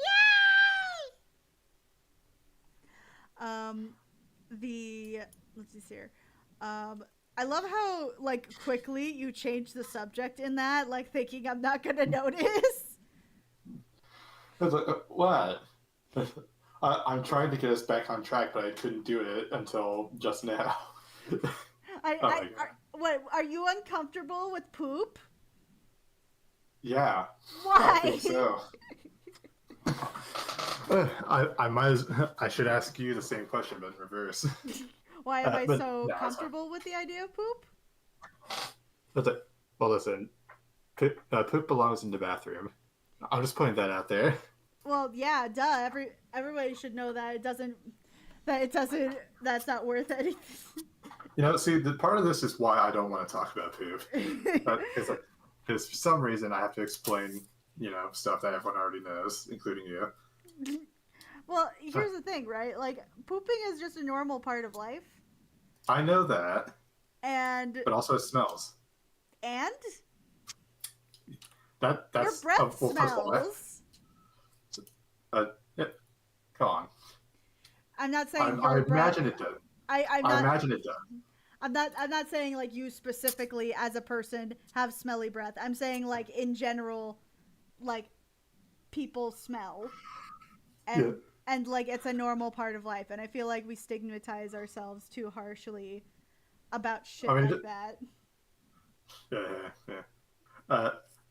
It doesn't help that I actually do have like a rather sensitive like gag reflex. Oh, I'm sorry. For some reason, like it wasn't always like this, but like for the past few years, like I've been rather sensitive to like any sort of like bad or intrusive smell, and I have like the need to like sort of like hack and like spit it out. Mm-hmm. I heard that's actually rather common with people with autism, but it wasn't always the case. I definitely should like I kind of want to like look into like see if there's anything that could like suppress it or whatever, because I have a feeling it's doing damage to my throat. Oh, I'm sorry. Like, I don't know if it actually is, but like, it can't be healthy. No, we are not talking about feet. No. I don't know. I feel weirder talking about feet than I do talking about. Oh. I feel weirder talking about feet than I do talking about poop, because I feel like. Oh, isn't that just so strange? Feet are normal, right? Everyone has feet, including you. Yeah, and. I thought I'd get you, but I didn't. You have misjudged me, for you see, I have something I don't have something you do. That is... Shame! Shame? I have no shame. Huh. Okay, wait. You're very weirded out by that. I don't know. I don't know if I'm not weirded out, but I don't know what I am anymore. It's okay. We'll be there for you together. I'm just at a loss as to how to proceed. I don't know how this happened. How did I lose the plot so quickly? How did I not take over the stream already? I like to imagine I don't do that often. No. If I did, if you did, we would have a conversation off stream, obviously. Yeah.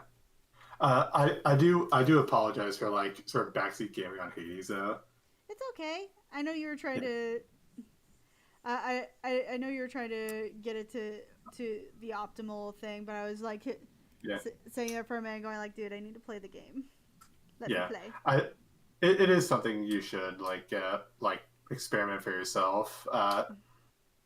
I just felt like it would like help things along. I am absolutely like upset that I missed the Deuce date. I know.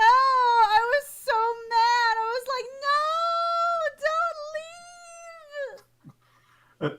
No, but like I didn't know you'd do the Deuce a day. I didn't know it would be like this quickly, like because it happens after like you give her enough nectar. So I am so glad that you're absolutely in love with Deuce. She's so cute. The only thing she does wrong is that she does too much. And I will help her, the little poor baby. That's the thing with Deuce. Actually, I think it's in her codex if you were to read it. But like, she actually does not want help. Like if anyone offers her help, she's like, no, I'll do it myself. She's such a hard worker. She's so cute. I want to squeeze her little cheeks. I want to squeeze them. But they're like super squeezable too. I think it's in like the are! line work. What do you think of Megara though? I like her. I like her a lot. She's fun. I gave her Contraband. Contraband for the first time. Okay. Oh, one thing to ask, Krim. Seen the birthday piece I made for Addie? Yes, I did. I thought it was very cute. And he did, and he saw it too, and he also thought it was very cute.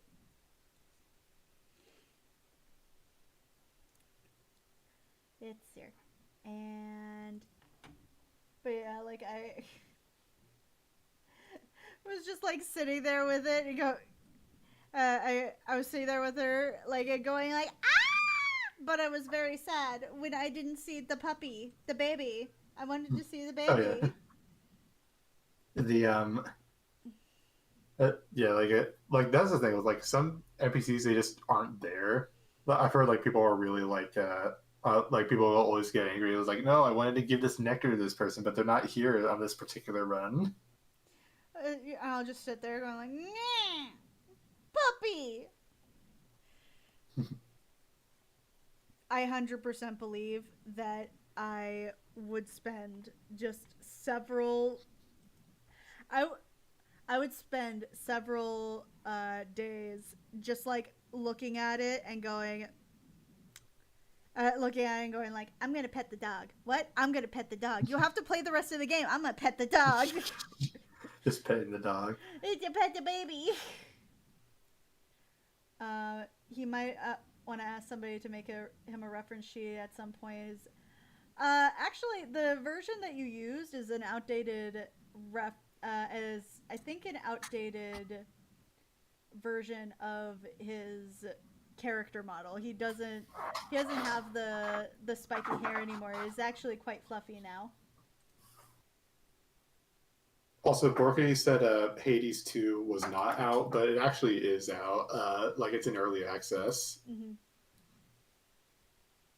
I've heard like decent things about it. I should probably like get into it because I have beaten Hades. So like I can like I definitely should try doing a Hades 2 and like tell you how that is. Let's see here. Let me double check that I know which one I'm talking about. Yeah, he doesn't use that OC anymore. He has a different OC, and I believe he already has a decent character model for it. Mind dropping me a link to the piece for those who haven't seen it? Sure. Let me just try to find it real quick.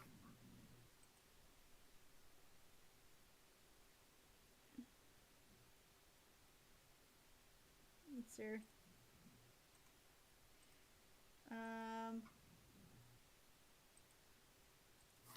Let's see. There we go. Oh, damn it. No, I don't want to inspect the elements. I don't need to.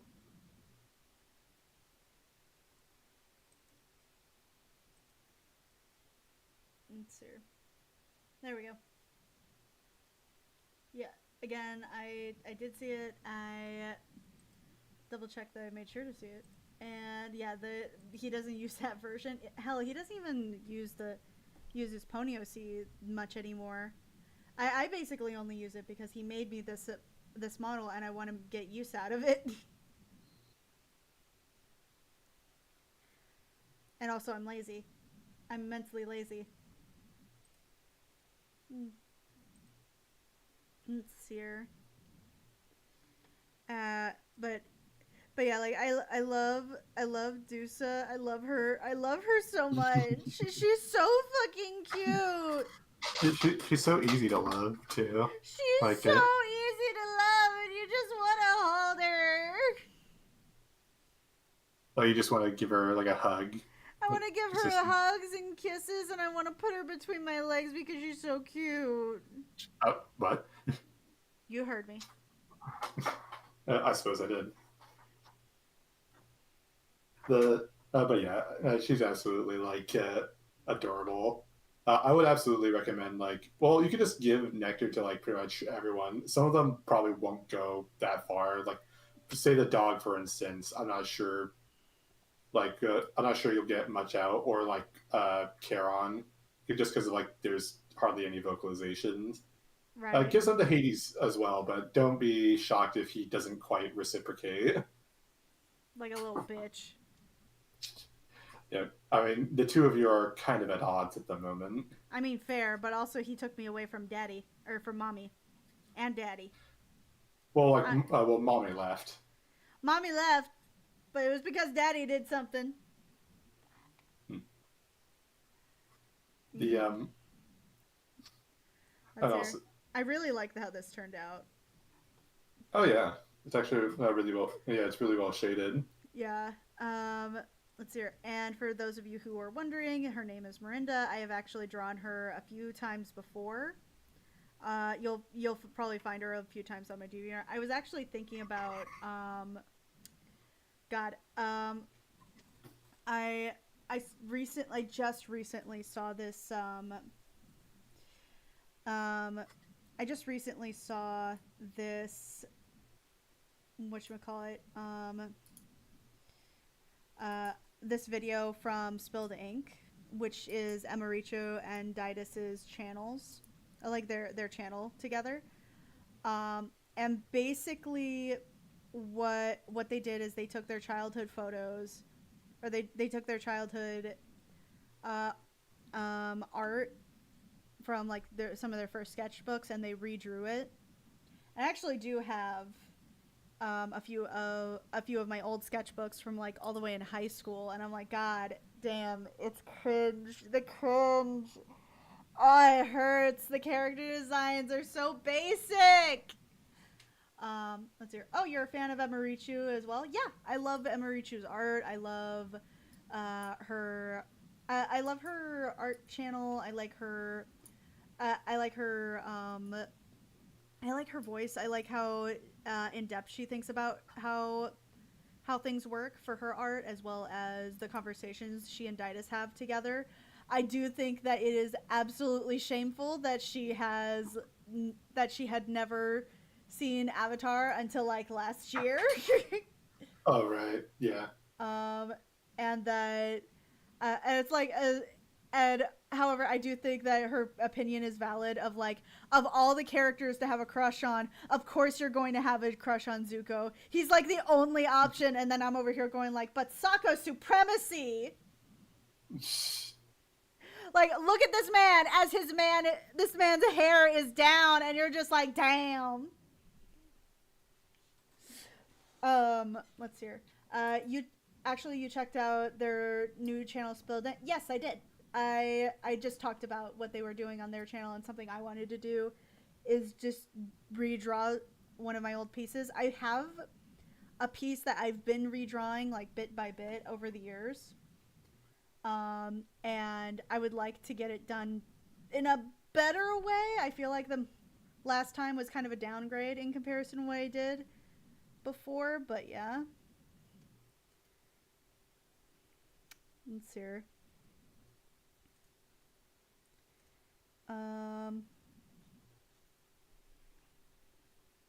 Let's see.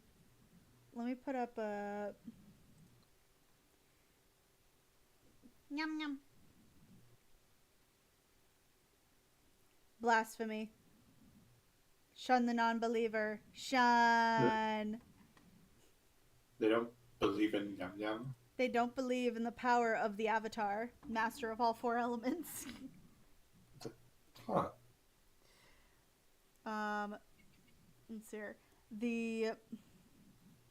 But yeah, like the press X to Sean. Sean! Okay. Sean! I get to have the food. I have food now. Where's my food? If only they had that for, I think they have a mod for that in Fallout 4.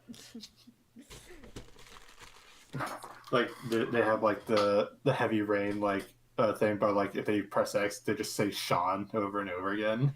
I thought that it was Shun. Did they say Shun or Sean? I don't know. I thought it was press X to doubt as well. Like that was one of the. Well, like, so there's this thing for the game Heavy Rain where, like, there was, like, a glitch that someone recorded where like, the main character is looking for his son Sean, and at the very end, like, Sean seems to be, like, unconscious from, like, an attempted drag thing, but then there's, like, this whole final confrontation that happens in the game, but the guy's game was broken, so all he could do was press X and say, have his character yell out, Sean! Sean! The character is, like, aiming his gun, he's like, you have my respect. Sean! Sean! Sean! Sean! And there's, like, the full chase going on. He's like, Sean! They actually, the camera moves away from the character, but you can still hear the background whenever they press X, like, Sean! Sean! Sean! Oh, that's funny. It's just like, it just keeps happening throughout that whole clip. It's just, so, like, someone added in Fallout 4, because your character is also named Sean, whether you name him that or not. Like, whether you would personally name him that or not, his name is apparently Sean. And, like, someone added a mod where, like, they had a dedicated, like, Sean button. Where if you press this button, like, they just says Sean. That's so funny. Hold on, let me just. I need to do the num num. My snackies. My snackies. Ow. Nom, nom, nom. Ow. No. Did anybody know that there's a Sonic Expo?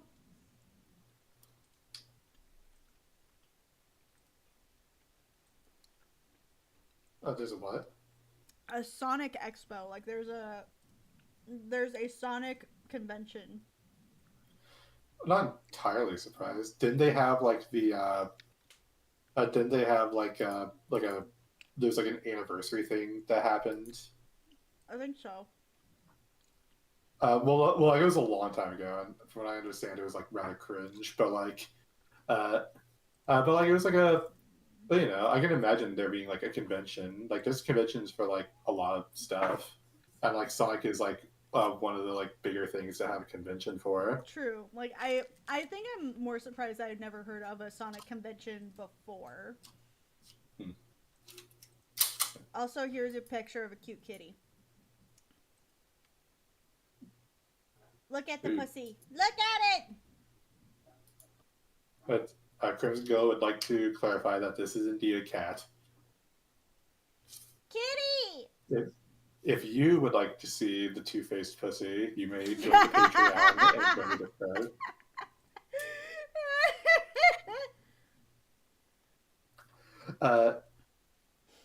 The I mean, like, quiet.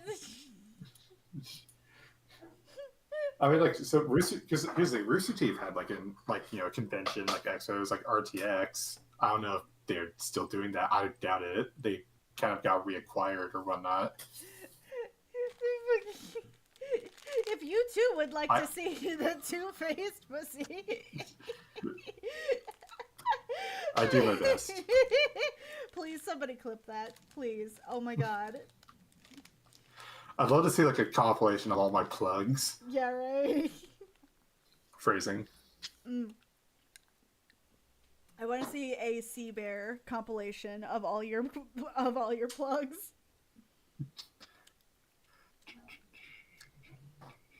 Are you familiar with Sea Bear? Should I? Okay.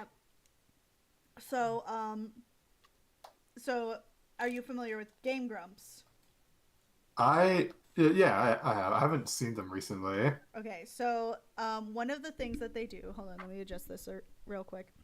So one of the things that they do is that they they, you know how like in their streams, right? They'll go about having like some form of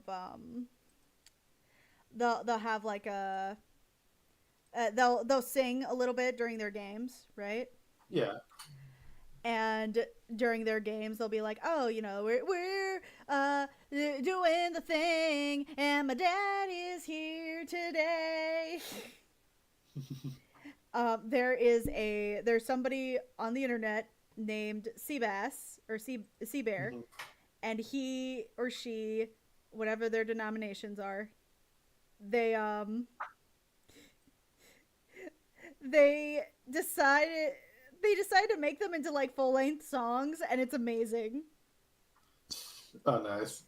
So like you'll be sitting there and going like they'll show a clip of like, we're on a roof and we're gonna get high, and then they'll show the full length song with like all the instruments and everything, and like repeating chorus and shit.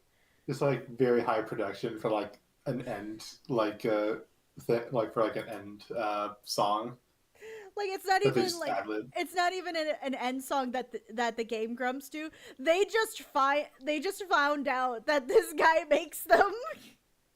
That they make songs of him, and it's the best fucking thing. Oh my god. Hold on, let me find Game Grumps Sea Bear. I think his name is Sea Bear. Oh, I'm sorry. It's it's like a sea bass bear. Mm-hmm. Bear. I don't know how to pronounce it, but it's so fucking funny. And he makes like the jokes, and the Game Grumps have reacted to him before. No. Oh my god. I will share the link. It's so funny.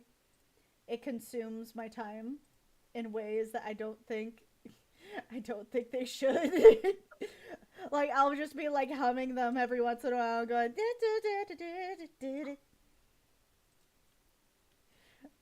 And what's even funnier is that some of them aren't even that long. They're like most songs are maybe like 3-4 minutes. Some of these songs will be like 30 seconds, and it'll be the best thing you've ever heard. It'll be fucking cinema. There you go.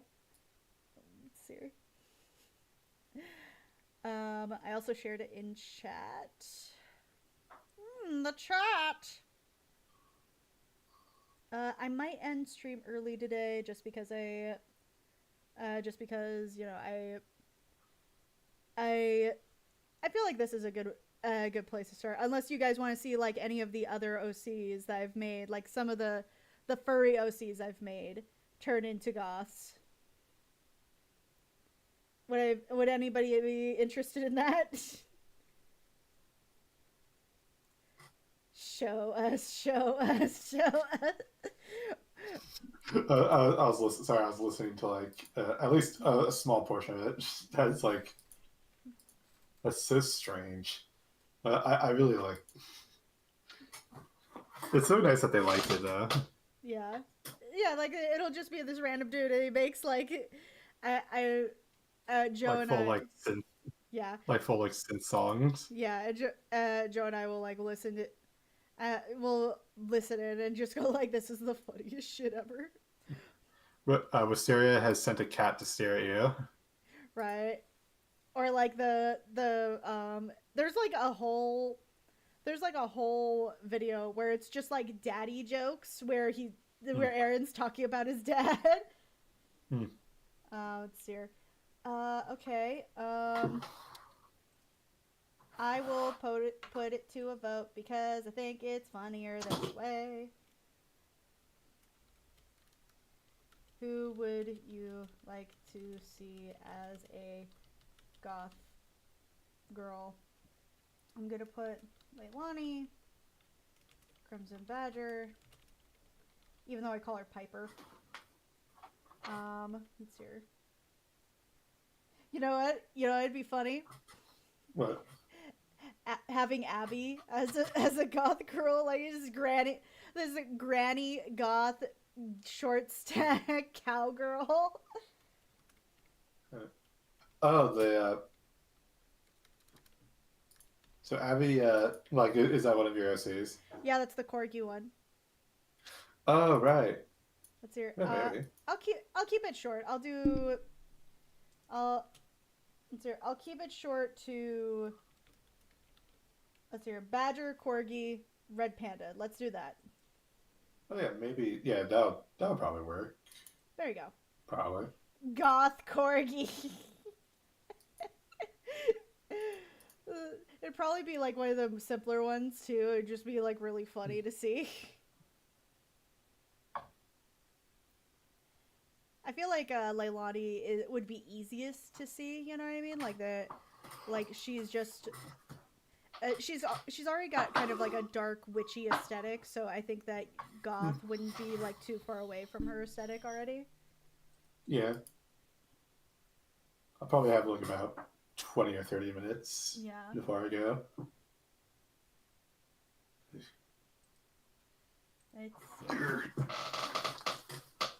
Yeah. I hate that I wake up earlier than I used to. I know, I hate it Or too. do I? I don't know. Well, I've been trying to get up at 10, but I've been getting up like an hour. I think I'm slowly getting back to how I used to be. But I definitely, like, I don't know. I'll be fine. I'll be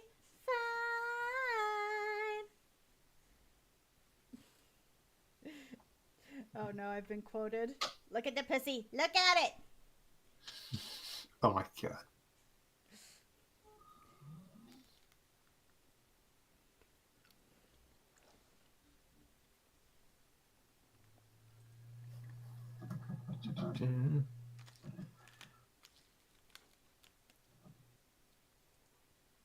All right.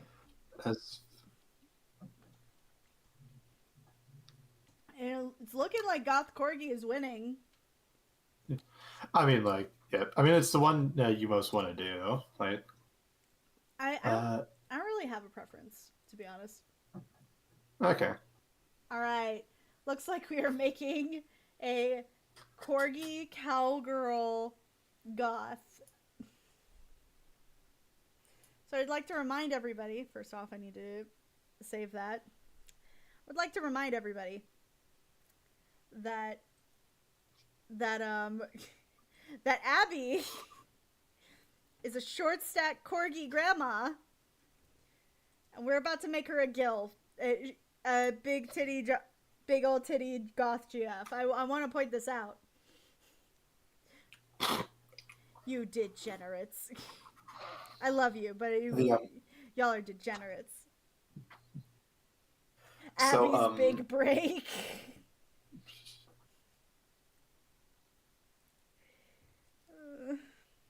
That visual novel finally that I mentioned on a previous stream has finally updated, so I'll have to wait now another 60 days until the next one, maybe. 69? Well, you know, that's actually not an unreasonable number. Like, if you account for, like, holidays or whatnot, that might get in the way. Ruining my fun. How dare the developer go home to be with their family? Ah, awful. Terrible. Hate when they do that.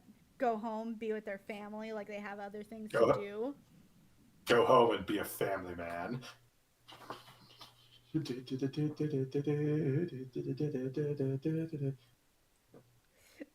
Like, this one surprisingly blew up, I remember.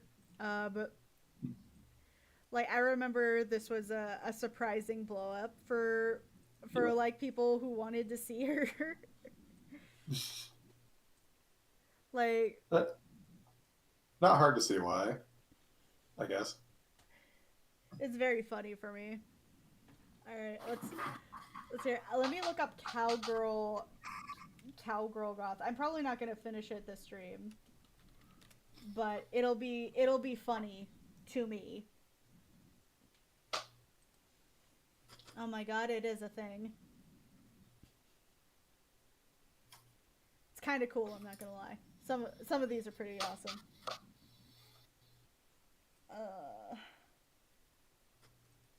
Western Goth. Sure, why not?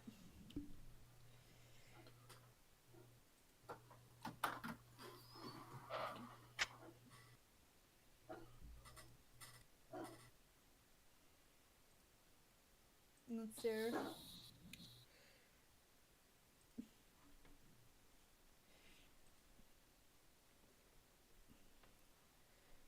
Alright, yeah, I'm not gonna be able to finish this stream, but it's gonna be very funny.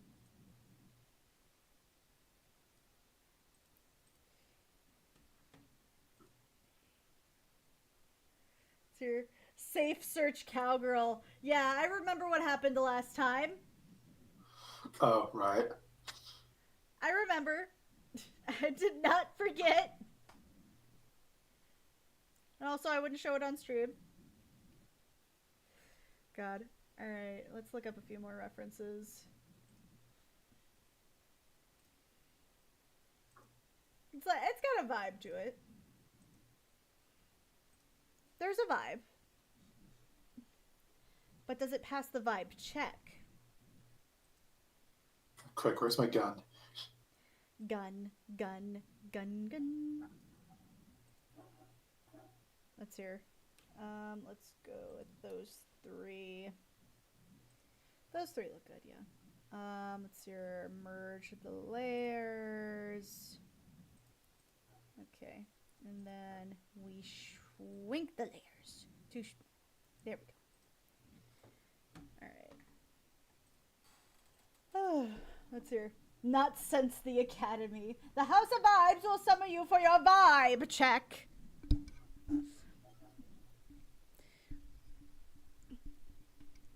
Sir, state your name. I am the Emperor Moth. Emperor Moth, and what is it that you deserve to have the vibe checked?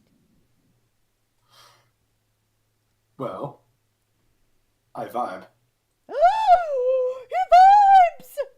He vibes, he vibes, he vibes, he vibes, he vibes. I don't know what I'm doing. I don't know what the fuck I'm doing. It's like, I was following you. I don't know. I don't know what this is. Dice, what makes you qualify to pass your vibe check? What the fuck am I doing?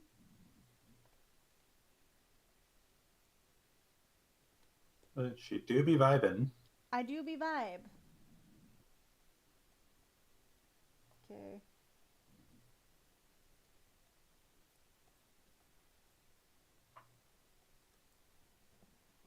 I hang out with friends that also vibe. He hangs out with friends who also vibe. This is a very low stakes game of vibe check. Yeah, this is why you need a gun. It's easy to pass the vibe check if everyone is vibing. The vibe check is when you are not. The vibe check is where you stop vibing to see if others stop vibing, and then you kill them if they do. No. Yes. Yes. Well, no, not ara ara. Yes. Well, it might be. I might not have passed the vibe check. You have no longer passed the vibe check. Your sentence has been reviberation school. Ara? No.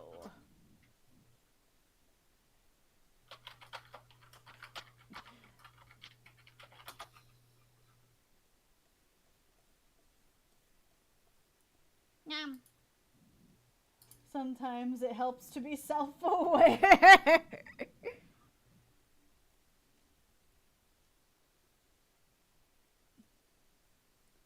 Alright, I have to make sure to measure out these heads. Nyam.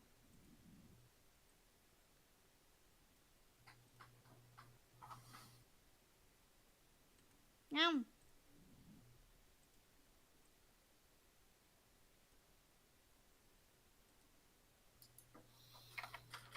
Yum yum yum yum yum yum yum yum yum.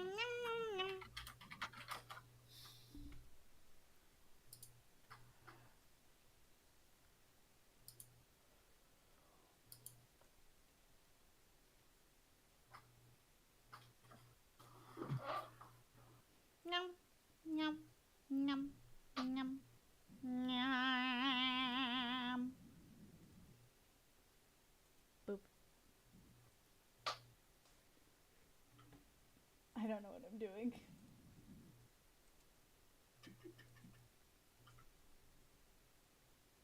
You seem to be making circles. I do seem to be making circles. I'm circling around my life.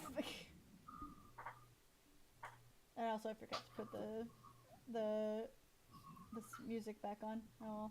Feeling overwhelmed, drowning in.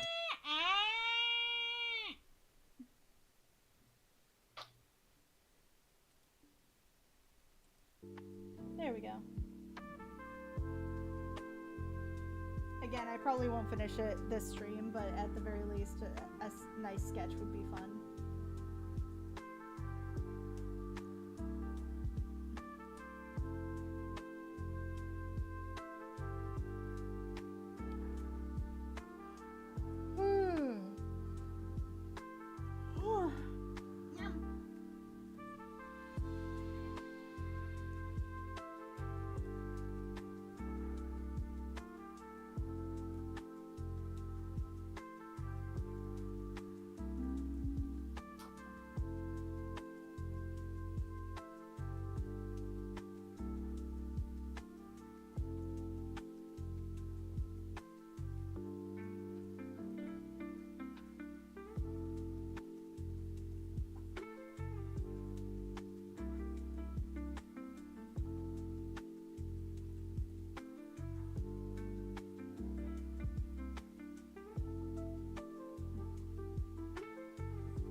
Well, I would like to say I've been working on the session for Wednesday, but I haven't. It's so hard to do time management. I know. I feel it. It's just that, like, I have like ideas for what to do. I just can't put them in notes or in the or make like a map out of it. That's fair. Like, there's nothing that's saying that you. Meanwhile, jelly beans. There's nothing saying that it needs to happen like right at this very second. You know? No, but the longer I put it off, like the less time I'll have, and also it is on Wednesday. Yeah. And my time, I guess, is just limited. Okay. Yeah, it's I think like one of the honestly, I think one of the best parts about one of my best D&D or RPG memories is just making characters. I feel like I probably should just be a novelist, but I also do or at least did running games for players and whatnot. And also I still want to see where the story that they're making goes. Right. But, for the most part, they seem to be just reacting to what I put in front of them. But I'm hoping they can take action and whatnot. Because I do have certain plot threads happening on their own, with or without their involvement. Currently, there's going to be a massive well, not a massive, just the place they're in is is in the process of like going into like a civil war between like the various nobles. So like they're just gonna be caught in between that. Like there's gonna be like armies like crossing their paths and maybe like taking like all the like good inns or the food. So like they have to navigate through that. But at the moment, like they're not really in the middle of that just yet. Right. Who's a fan of jelly beans? Can I be honest? I don't really like jelly beans. I think I like they're them just fine. I think they're nicer in concept than they are in taste, because I find their taste appalling. I think I don't know. I think the thing with me is that you just need to like have like a lot of them at once, and then it becomes like a full thing. They're not like great, but you know, I'm not gonna say they're terrible. I just don't like them. They're kind of like Skittles, I guess.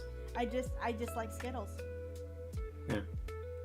I mean, there's like a lot to hate about Skittles. Well, not a lot to hate, but like there's like enough to hate about Skittles. There's enough Just to so, hate. like, There's an adequate amount of hatred for the I can understand why you Skittles. wouldn't. I understand why you didn't like. I can understand why you wouldn't like them. It's like it can. You know, it all depends, I guess.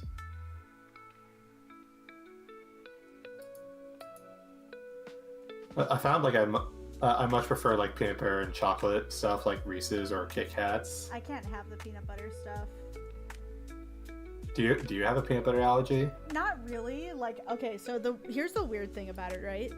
I do not have a peanut allergy. It does not show up when I do the test for the peanut allergy.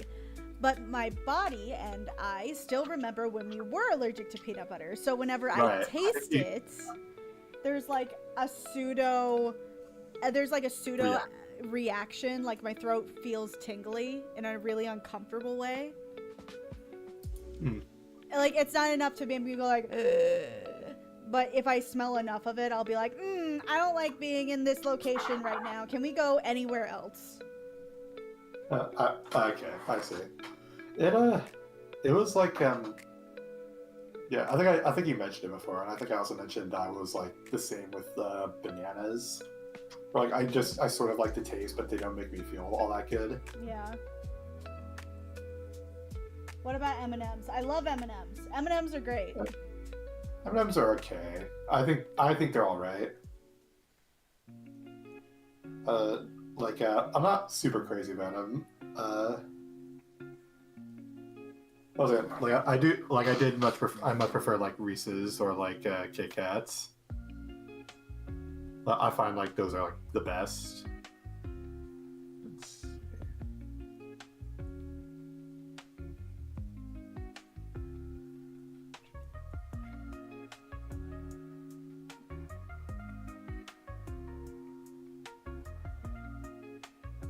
What's your jelly babies? I've had jelly babies before. They're really waxy. Jelly baby. They're like, they're basically jelly beans, but it's like jelly beans with extra steps.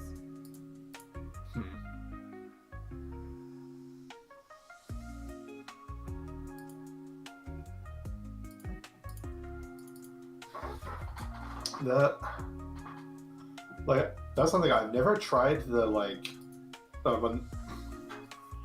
the thing. Here's something. I never tried the like every flavor jelly beans. But I've heard that's like such like a gamble, whatever. The bamboozle thing. Yeah. I've seen It used to be like the Harry Potter thing, but also like I guess they made their own eventually. Yeah. Basically, like the whole thing is that you are Like it's a party snack, I guess. Yeah, I don't like it though. I would rather like actually enjoy my party snack rather than like make a game of whether or not I vomit out my candy is awful. It's like it's not that you are enjoying your snack, it's that you're enjoying someone else like getting a bad one. Exactly, that's the point of it. But yeah, it's like, you know, everyone gets their turn in the bucket, and and you just sort of like laugh when it's the other guy's turn. Yeah, and then when it's you, you're just like, it's not funny.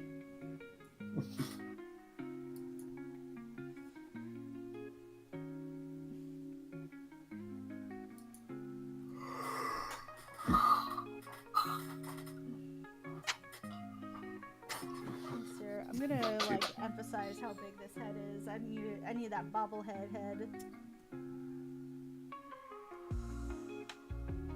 Just a little bit. Because like this is still a corgi. The big ass head. From what I can see.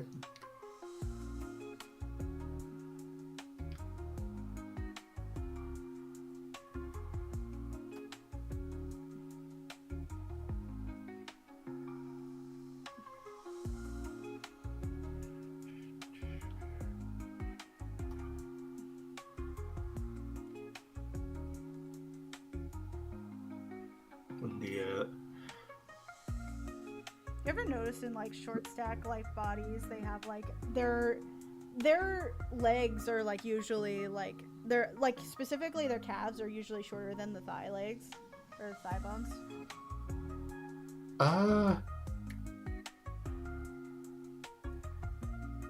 I guess I haven't considered it all that much.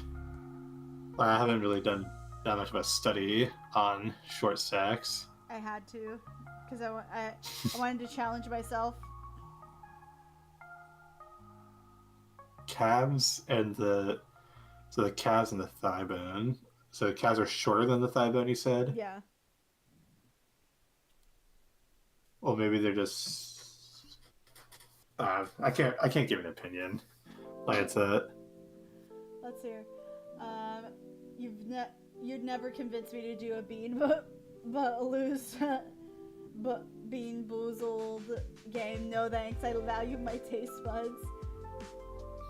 Chaotic evil mixing between the three candies. What were the three candies again? Hold on. M&M's, Skittles, and Reese's Pieces. That wouldn't be. I guess that wouldn't be so bad. Oh god. But once again, I don't hate Skittles. I do hate Skittles. And I don't like Reese's Pieces. Like I can't. That sounds like it's gonna kill me. Oh right. Well, Reese's Pieces, like you don't like peanut butter. Yeah. Let's hear. While most Jelly Babies, most associate Jelly Babies with Tom Baker. Truthfully, the first time Jelly Babies are seen on Doctor Who is because of Patrick Thornton. Your Gus must have a death wish to try being boozled Butterfingers. No, I hate it. Again, peanut butter stuff. Yeah, very clear. Let's see. I have been like, for the sessions though, I have been making like a lot of like Hero Forge stuff. Like Hero Forge is actually like in a pretty good place. Like they've added Hero Forge actually added kit bashing recently. Oh really? Where like that's where you can add like various like little bits to like a model or like different aspects to it, and people have been making like extraordinary stuff with it. Mm-hmm. Like where they've added where they've been adding like they've been making like entire like art pieces with like Hero Forge, just like the modeling. Right. So I've also been making so like I've been also making stuff for like the campaign.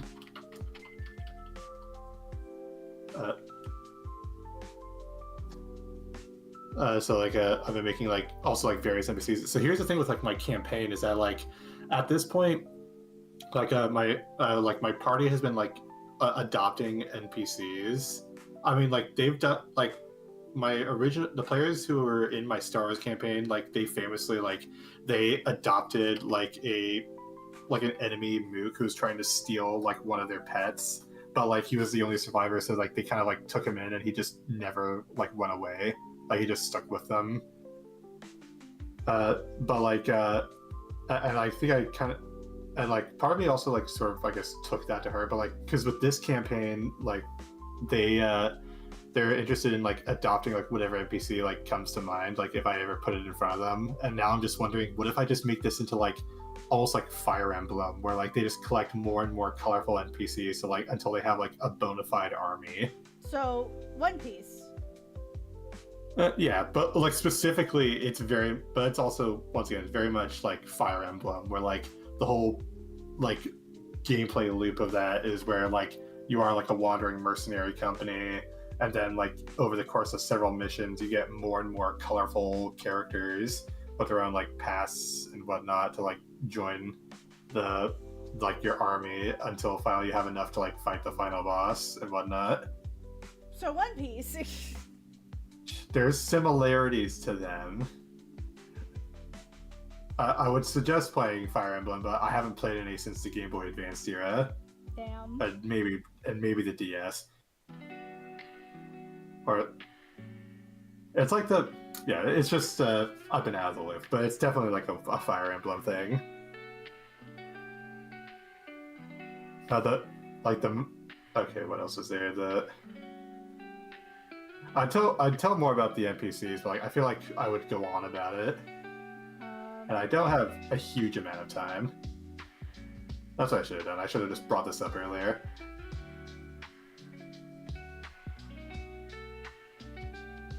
See the lasso, I see the sketch work.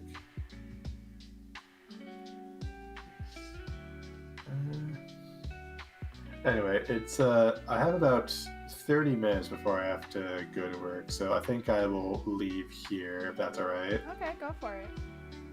Yeah, I was glad to like hang out for a bit. I did too. Yeah. Are you streaming tomorrow or? Yes, I am. Will you be drawing? Yes, or I will you will. be doing Hades? Okay, you'll be doing drawing. I'll stick around for that. Maybe I'll like bring up stuff or whatever. Okay. Yeah. Also, if you did want to, you could join us for like watching Fallout. Depends on what time my D&D starts.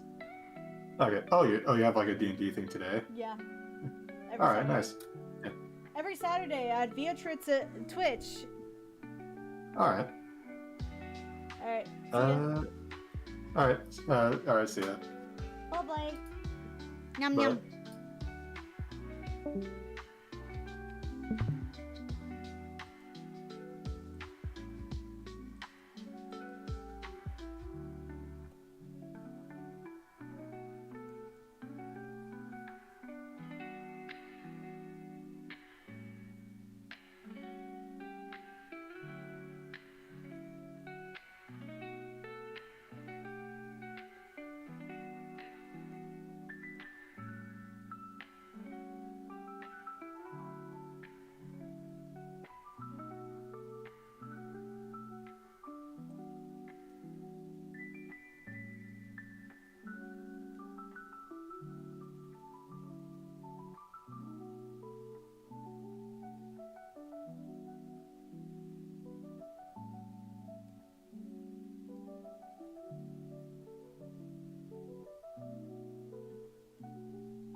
I like Rolos.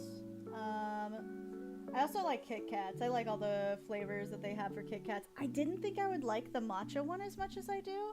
I do think that it is an acquired taste, though. I feel like you with matcha, it can be a little overpowering very easily. Let's see here. Current favorite pink lemonade. I haven't tried the pink lemonade. The wasabi one's alright. I don't necessarily love wasabi anyway, so I feel like that's bias.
always stack my Rolos into a tower before I have them. Yeah! Does anyone, for anyone who plays it, Pokemon Go, anyone doing the Mankey Community Day tomorrow? No. I haven't played in a while, but maybe I should. Maybe I should start playing again. I need to, actually, you know what? Before I start playing that, I need to play more of the, Pokemon. Because I want so badly to continue the game that I'm going through right now.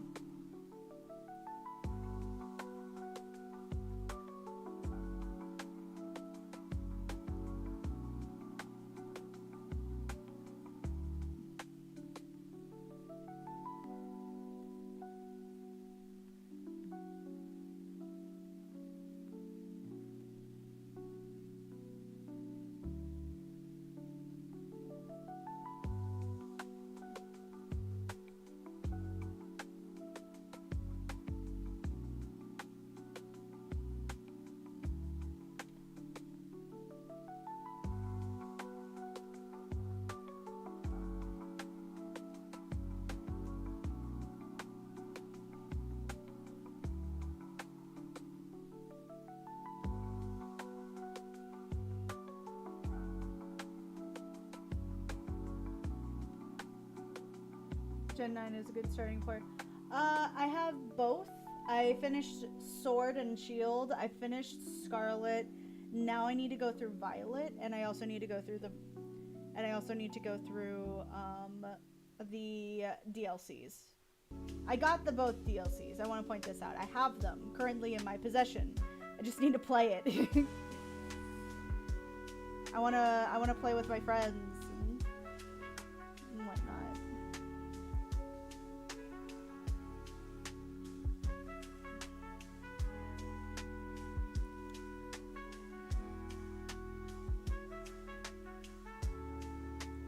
Do you also have the DLCs for Sword and Shield? Yes, I do.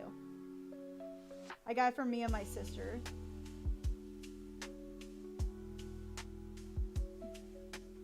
I do not have Pokemon Home. I do have Pokemon. I think I have Pokemon Eevee on the Switch.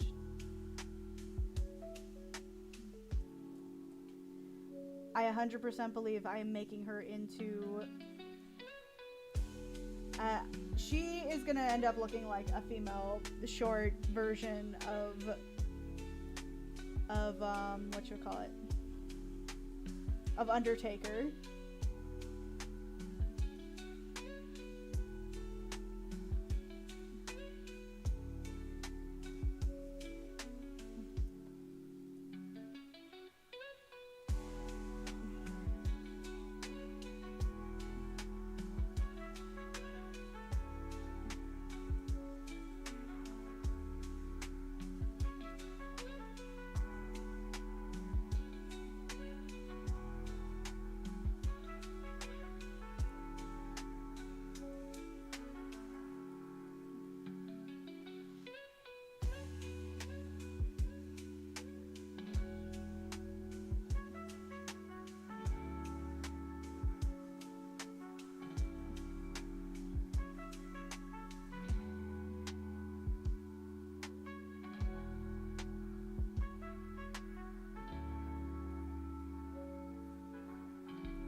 Have you played Legends of Arceus? I do have Legends of Arceus. I also have not finished the game.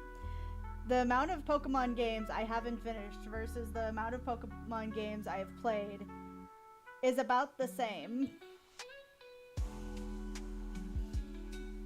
There's always like one bit where I get stuck and I'm like, nah!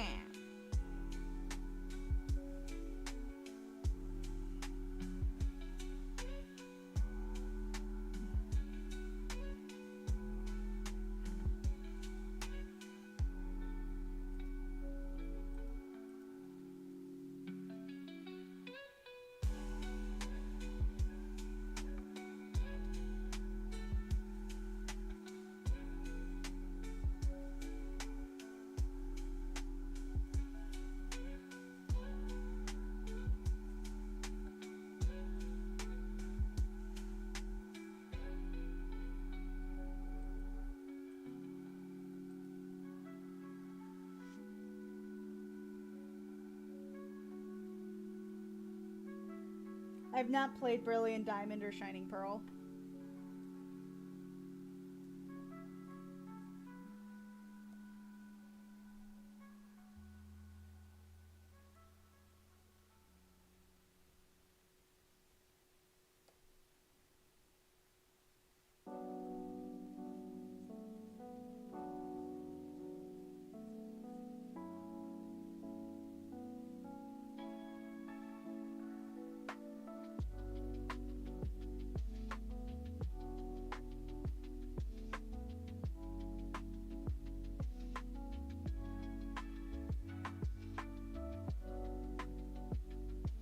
Hi, Atman.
I do not have any new winter wear. I haven't been able to afford getting new clothes.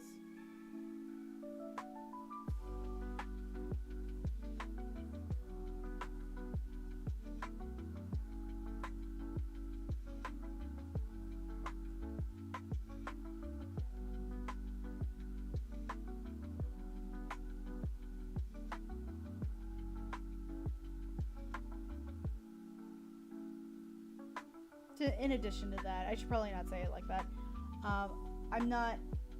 I don't need new clothes. I have enough clothes.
Alright.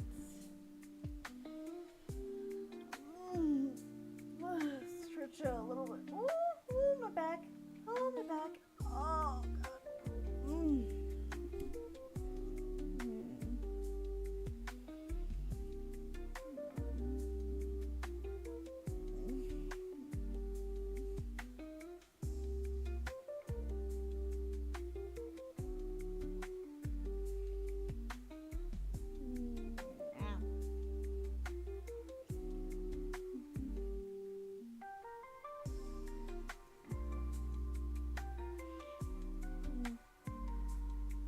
Man, she's looking good in her gothic outfit.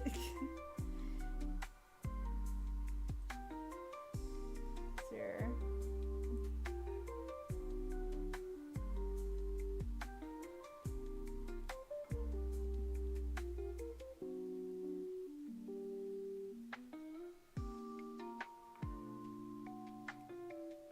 There we go.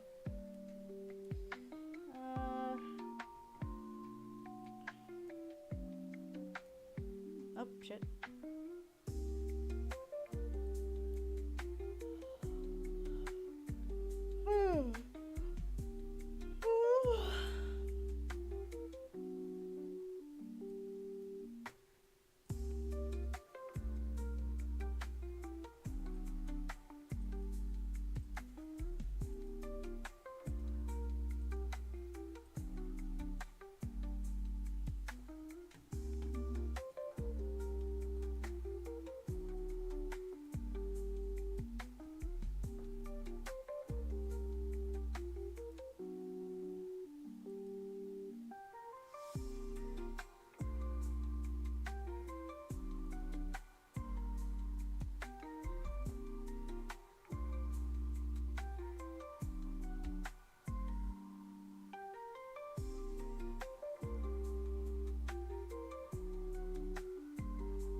draw her drawing Alex Ross.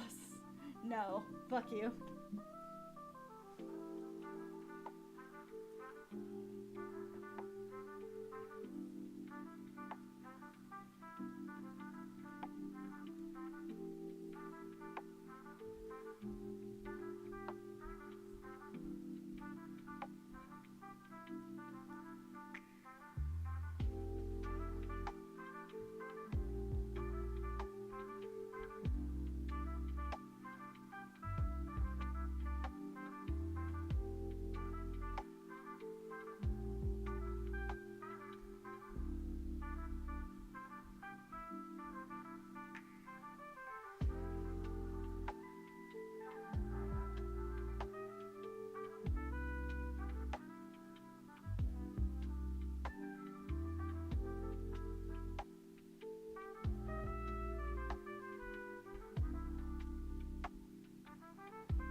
Hello?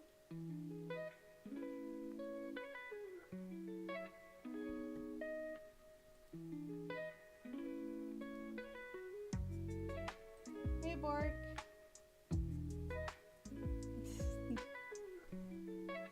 I'm actually just wrapping up, not too for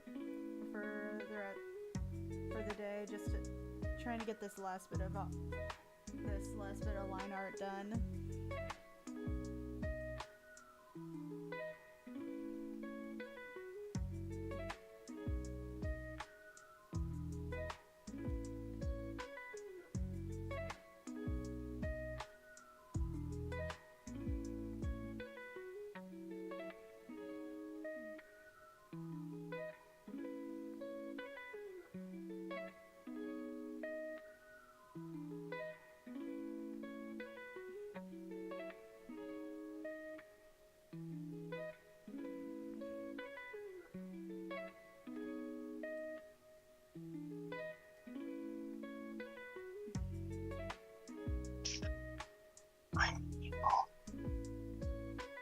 Hello, creepy voice.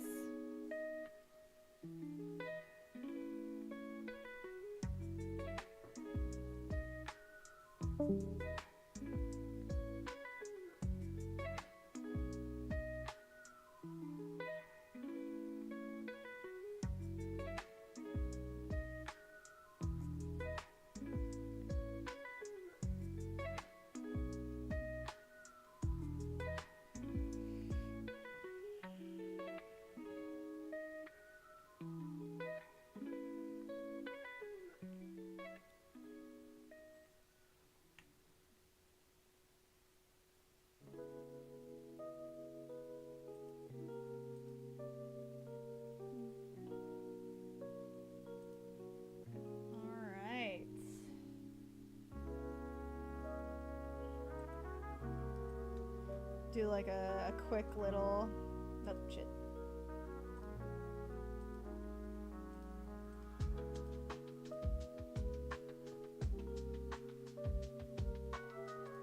Little fill in the blanks here.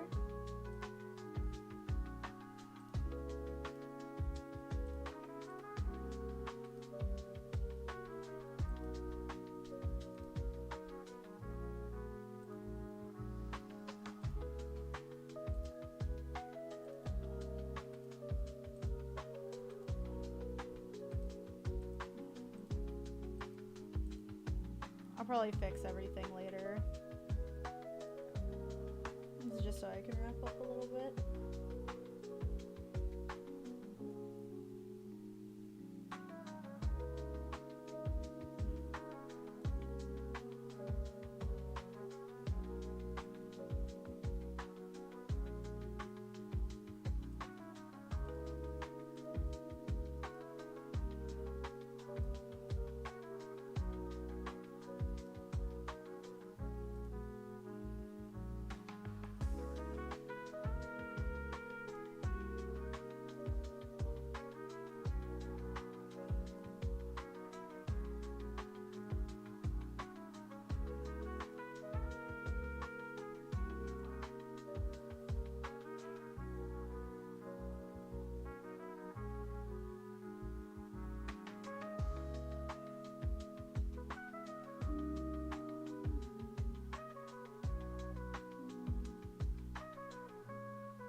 Astro.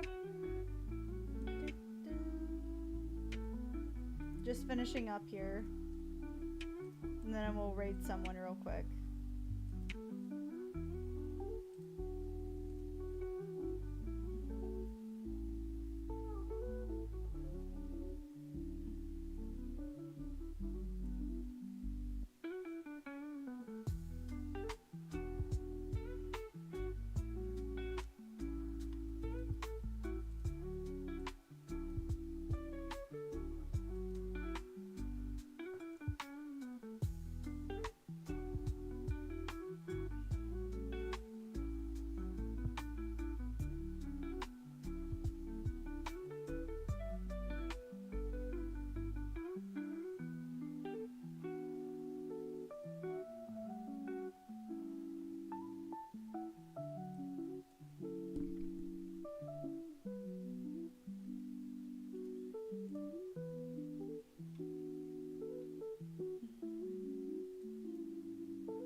there she is.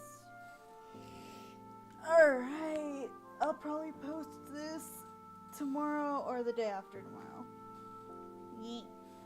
Alright, in the meantime, let's see who is raiding today.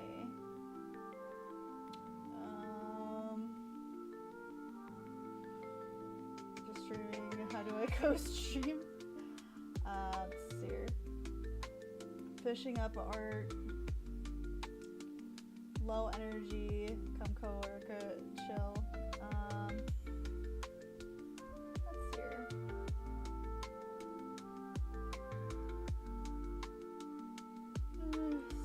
Small or similar. Same category.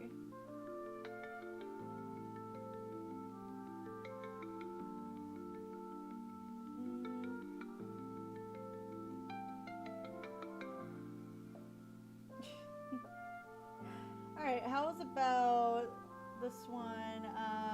Sino the crocodile. They probably just started not too long ago, so you might have some fun with this. Hope you guys like her. Like them. Go for it. Be nice to them, or I'll hear about it. Alright, see you guys later. Bye.